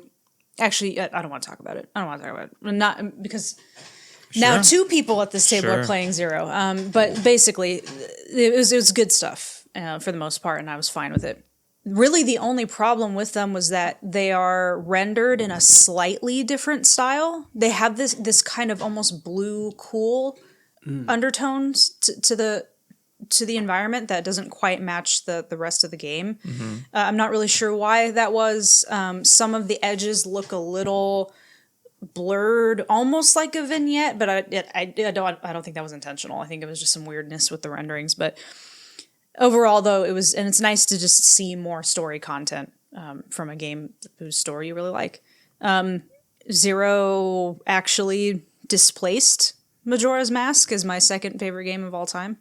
Kind of knocked it to 3rd, which I think is that takes a lot. So, the red light raid that they added to 0 was really, really fun. Like I liked it from the time I played it. I was frustrated with it though, and then once I figured out more like how I should be strategizing, leveling up people, who I should probably be using, because you know you initially just, like obviously you want to play as Majima and Kiryu, but then it's like, well, no, if you really want to get through this, you should be trying other characters. And once I was open to doing that, I really got hooked on Red Light Raid. It's a lot of fun. It's not the deepest, you know, new content. It's just again like a beat 'em up. Going through each stage, clearing guys, but I've always liked beat 'em ups and I've always liked those sorts of games. I mean, we were just talking about Dynasty Warriors earlier, so it's a lot of fun for me. And the game looks very, very, very good on Switch too. Mm-hmm. Like I actually went into it with low expectations. I thought, and I don't really know why. I think that was unfair when Kiwami looked as good as it did. But I guess I'm still scarred from the Witcher 3 experience, so I was just like, I don't know how good it's gonna look. And did you play in handheld at all? Yeah, for the first time, actually, at Grandma's last week, I think it was. I took it with me, played in handheld, and it looked really good. Question for you. When you do the cutscenes, is that stupid bar on the top and the bottom of the snake for you during cutscenes at all? No. It's just a black bar. I think it's just a black. Yeah, just the regular. I'm playing on my handheld. And there's like during cutscenes, there's this like silver snake instead of just a traditional black bar. Yeah. And I'm like, I swear to God, if this is in the whole game, I might not be able to do it because it's just pretty distracting. Can't turn it off. Yeah, no. But it's not during regular gameplay. It's just cutscenes. Just the cutscenes. Yeah, I'll send you a screenshot. Yeah, send me that. No. I was just curious. Yeah. No, not present. But yeah, it's, I've already spoken a lot about how much I love this game generally and the story and why I love it. And I was just really happy to have it on Switch 2. Yeah, it's a great game. I recommend if you're going to start the Yakuza series that you start, just play the games chronologically. It can be a bummer because 0 sets such a high bar that when you play the other ones, it feels not quite as great of an experience, especially story-wise. But it's such an amazing game. It's really hard to not recommend. Like, just start with the best.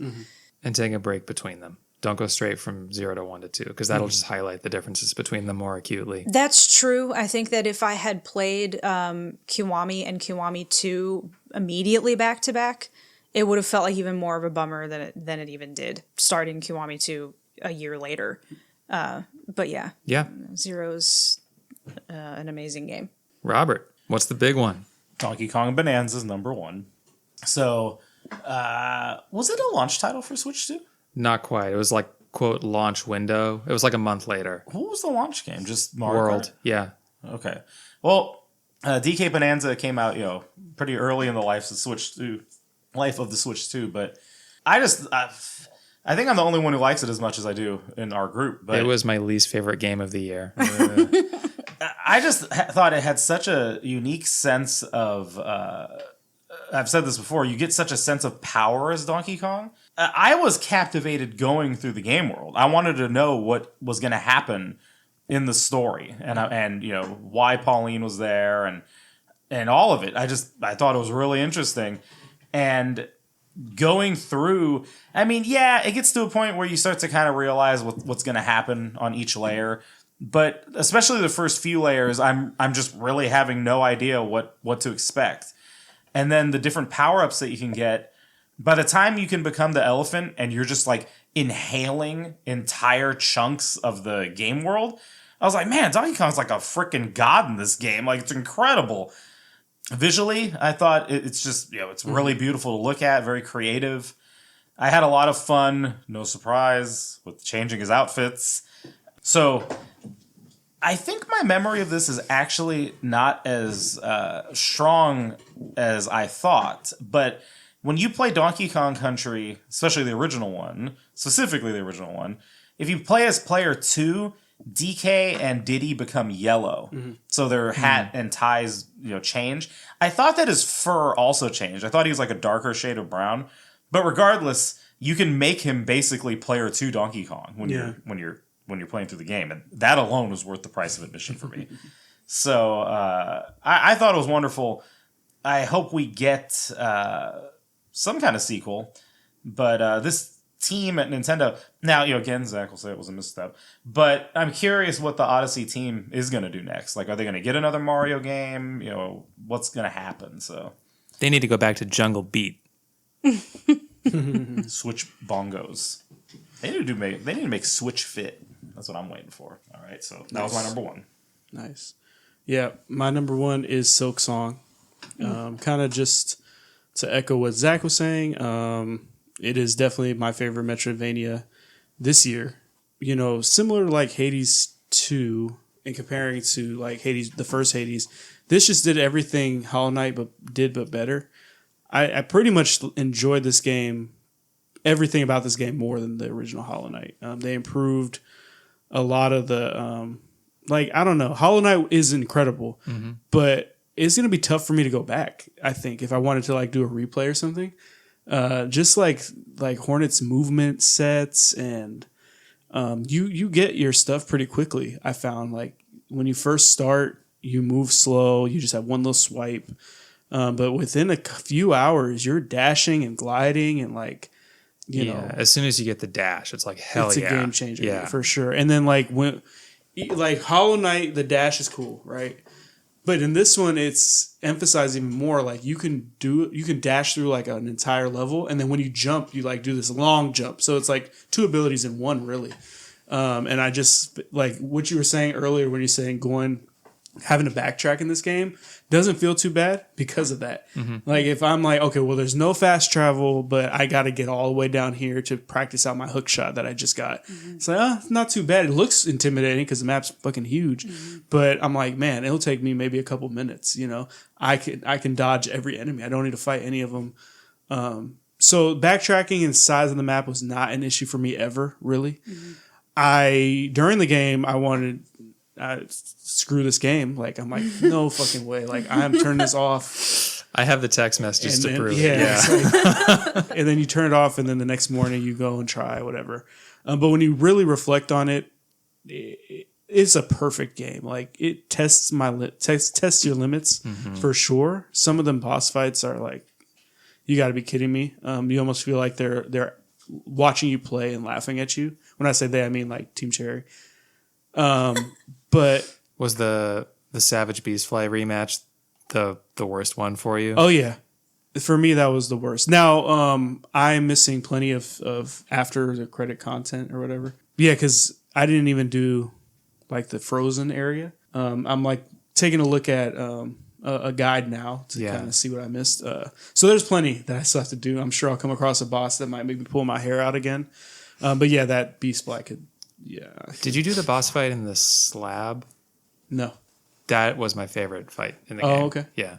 When you were talking about like it's almost like a dance. Yeah. It all the way to the end it was. Like when you fight Lace, remember that? That literally felt like a dance. Yeah. You know, you try to fight enemies, you know, the same way, you just can't. Every enemy, and it's not just attack pattern. It's very hard to explain, but it's like with Lace specifically, it was really like okay, you move this way, I move this way, and it's like, okay, you know, get a hit in. The addition of tools annoyed me at first, to be honest. But they came in super clutch during these fights, especially when you experiment with the different crests and abilities of the tools. Like there's a tool that you can equip that makes all your tools deal poison. Yeah. And I spam that in some of those fights because it's like, well, I just need everything in my arsenal to beat this fucker. You know what I mean? So, but yeah, you spoke to it well with the art style. Did you have her voice on or did you turn it off? I kept it on. I kept it on too. It's pleasant. It's not like, you know, over the top. And then, you know, and then the characters were very underrated. Like I loved some of the characters that you meet along the way. Some of them are super cute. And, this is my game of the year as well as soundtrack of the year. It was between this and Clair Obscur for soundtrack and also Mario Kart World, Angie. I was like fumbling. But the soundtrack in this game, oh man, almost every area is so good. And I've said this before, but like if it's a nice piano song or something, and that's the bulk of this soundtrack is piano music. Yeah. It's just so well done. Yeah. Yeah. So huge props to that team, and it was worth the wait for me, for sure. I refused to buy it. Because they shouldn't have released it at the same time of all those other indie games. They messed up their...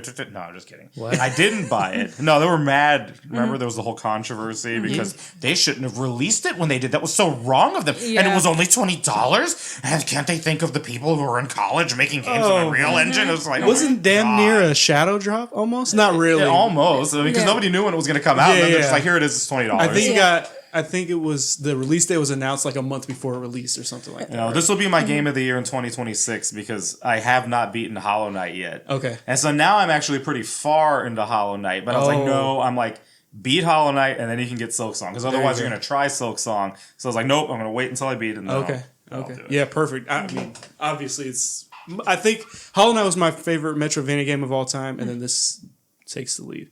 So that's what I got. Real good. All right. Last one. My number one of the year, I think it was the first game I played this year, Dynasty Warriors Origins. Stayed strong all year. Stayed strong all year. Wow. I mean, it's one of those games where like I did 100% of the things I could in it, and it was like, I want more to do. And like I had kind of, by the time they announced DLC, I'd kind of written off that they were going to do it. But anyhow, yeah. So this was tailor-made for me. I've talked about I was a fan of the Dynasty Warriors games back on PlayStation 2 and went through a period where I was trying to reacquaint myself with them or other Musou games like Hyrule Warriors or whatever, and they just weren't hitting. And for a long time, I wasn't sure if it was a matter of like my tastes changing. And I was like, no, I think they used to be better than this. And I went back and played Dynasty Warriors 4, and it was, look, there's plenty of like PlayStation 2 era clunkiness to the controls and stuff, but it's thrilling in a way that the later Dynasty Warriors games weren't. And I'd kind of, at that point, written off Dynasty Warriors ever making any kind of comeback. Dynasty Warriors 8 is just like super glutted with content, and all of it's kind of soggy and underwhelming. And then Dynasty Warriors 9 was a disaster, but that ended up being perfect because you need a disaster of a Dynasty Warriors 9 level to really go back to first principles and make something new. And they gave the series to a guy who thought that the series peaked with Dynasty Warriors 3 and 4. So this is like the first Musou game I've played since the PS2 era. I think it's the best Musou game, Dynasty Warriors game, period. But like, it's the first one since that era where combat really feels thrilling. Like, these games have at their best so many different ways that they're pressuring the player at the same time. You have the like large scale objectives of like, you know, the enemy's going to try and like drop boulders down on your cavalry from this cliff at this point. Like you know that in advance, but you have other stuff going on that's like drawing your attention. You're trying to progress the battle more generally, like capture bases and stuff, but you got to keep your eye on things that are going. Like the mini map in Dynasty Warriors is like a maxi map. It's like there's so much information it's conveying because you have like 2 entire armies fighting, and that's happening at the same time as like you have to be fully aware of the troop formations all around you because you know, in the old Dynasty Warriors games, why that was irrelevant is like you'd be trying to duel an officer and some random soldier would come behind you and poke you in the back with a spear. You'd get staggered and then the officer would combo you into oblivion. In this game, that can still happen, but they also added the ability for officers to, like, you and all the officers can use regular troops as weapons, basically. So you can say, like, I want to do the, like, cavalry rush formation, and as long as you have enough friendly troops near you and you have this off cooldown, you can just like have them all charge and use that as like part of your arsenal. But enemies can do that too, so the more enemy soldiers you have around you, the more complexity is there. And then on top of that, you have the combat, which is more kind of like character action parry style focus with the officers. And even though that on its own is like, it is like simpler than what you'd get in Devil May Cry or Ninja Gaiden or whatever, but because you have these other layers going around, you have your like peripheral attention plus this larger strategic or tactical concern that you're dealing with all at the same time. It's a really good framework, and the difficulty in this game, you know, I played this on, I forget what they're called. I think there's like the hard difficulty that's available at the start of the game, and then once you clear it, you can also switch. I'm sure they call it Musou or Ultimate Warrior or something. But like going through both of those, and then I was totally enraptured. Like the aesthetic and lore stuff I appreciate because I'm really into the Three Kingdoms. But yeah, just like the combat objectives and dealing with that, I thought that the tuning was really good. So like not even Musou in general, like this game in particular is like a one-of-a-kind action experience. I can't think of any, like not the more recent Musou games, not even the 3 or 4 or whatever, that scratch the itch that this one scratches as well as it does. And to the extent I have any complaints about it, it's really just like, it's not what's there, it's what's not there. Like you can only play as your one standing character, whereas in previous Dynasty Warriors games, you could play a whole stage as Guan Yu. You could play a whole stage as Xiao Ho Dun. And then the story in this one only goes through the Red Cliffs events that predates the actual founding of the Three Kingdoms.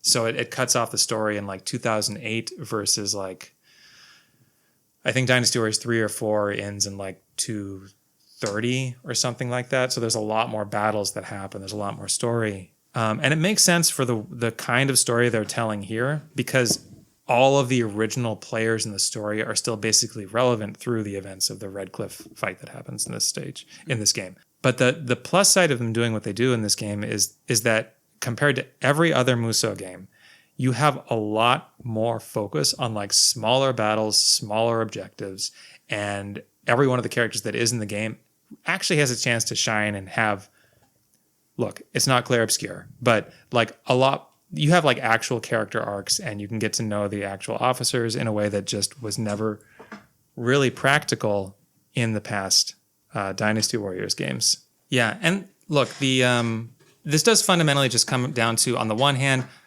I absolutely love Three Kingdoms stuff and love Dynasty Warriors, and this delivered, and it delivered, nothing in the series has delivered in more than 20 years. So that's crazy, right? But do you count Hyrule Warriors as being part of the series? Yeah, I do, and I don't Well, think... it's definitely delivered. I don't the first think- two. How No, dare you. I don't think Hyrule Warriors is very good. And What? You didn't even play it. I did. I did not play nearly as much as you did, but I did play it. But yeah, I mean, I haven't even talked about the weapons that that you have in this game. I got more. I didn't love every single weapon, but I did find myself finding a lot of depth in the rings, the gauntlets. I loved the twin pikes. I loved the halberd. The sword is really good. Did you mean Meta Knight's ship? Sorry. What is he talking about? The halberd. You know that the ship is named after an actual polearm weapon? I think it's the opposite. Okay. All right. Twin pikes is the best weapon. Twin pikes is a lot of fun. But I also found that different weapons were good at different like kinds of objectives. And I love that there were like some weapons, like the rings feel very powerful, but you are very beholden to the rhythm of the rings in a way that make them fun. The sword is pretty straightforward. Twin pikes, as long as you can like commit to, like, it's great against officers because you just like lock in and just like stab them like a million times before doing the finisher. But yeah, I thought there was a lot of fun there. And like one of the things I'm most looking forward to in the DLC is that they're adding new weapons to it also. That's cool. Yeah, so there's going to be a bow and arrow. There's going to be, I forget what it is. Something on like a chain or a hook. It's it's like a dagger or a sickle or something on a chain. So that you see people like kick them around and do things. I want to use that badly. And I think there was one other, but I can't remember what it is offhand. Anyhow, like it was just. Yeah, so there's a sense in which it's just like a really good ass action video game that's unlike other things. But I can't deny that like just the fan service or the like my own personal appreciation for Dynasty Warriors is what put this over the top for me. It was my most anticipated game of 2025, and right now, honestly, the DLC is my most anticipated release of 2026. Yeah. Well, I mean, I definitely relate to that with my number one. It's part of why you love it is your passion or your love for the series. So it's funny. One last thing I didn't mention because you reminded me of it. It was the weapon system in Zero is one of the reasons why I love that game so much too. And I went back to play with it more and just like unlocking all the different weapons and engaging with the dragon and tiger. And like the different nunchaku, the weapon you were just describing, the chain and the sickle on the end. There is a pair of nunchucks you can get that has that on the end, and it's very rare. It's very powerful. I had used that to take out Mr. Shakedown. He went down like a chump, and it was just so satisfying. So yeah, like I really love the weapon system. And yeah, the weapon system is very generous, especially considering that it's on top of both of your characters already having multiple movesets. 4 movesets. Yeah. All super fleshed out, all with their own heat actions. Then the weapons have their own movesets and heat actions. Yeah. Like I loved, in addition to the nunchucks, I loved the brass knuckles. The pole arms are fun. Yeah. It's just the guns are. That also makes you feel like OP. It's just great. Yeah. Look, Zero's got a lot to recommend it. Yeah. Yeah. So, but you talking about the weapons made me think about that. Yeah. All right. We're out of content. We've been going for a while. And out of time. But This was a good year. I actually wasn't expecting this to be as packed of a year as it was for me. I just kind of went in with some pretty low expectations about how much there was going to be, and there ended up being way more. Yeah. So, and a lot of good. Yeah. All right. Well, I guess we'll see you in the new year. Merry Christmas. Happy New Year. Merry Christmas. Happy New Year. Yeah. Till next year, guys. Yeah. Bye.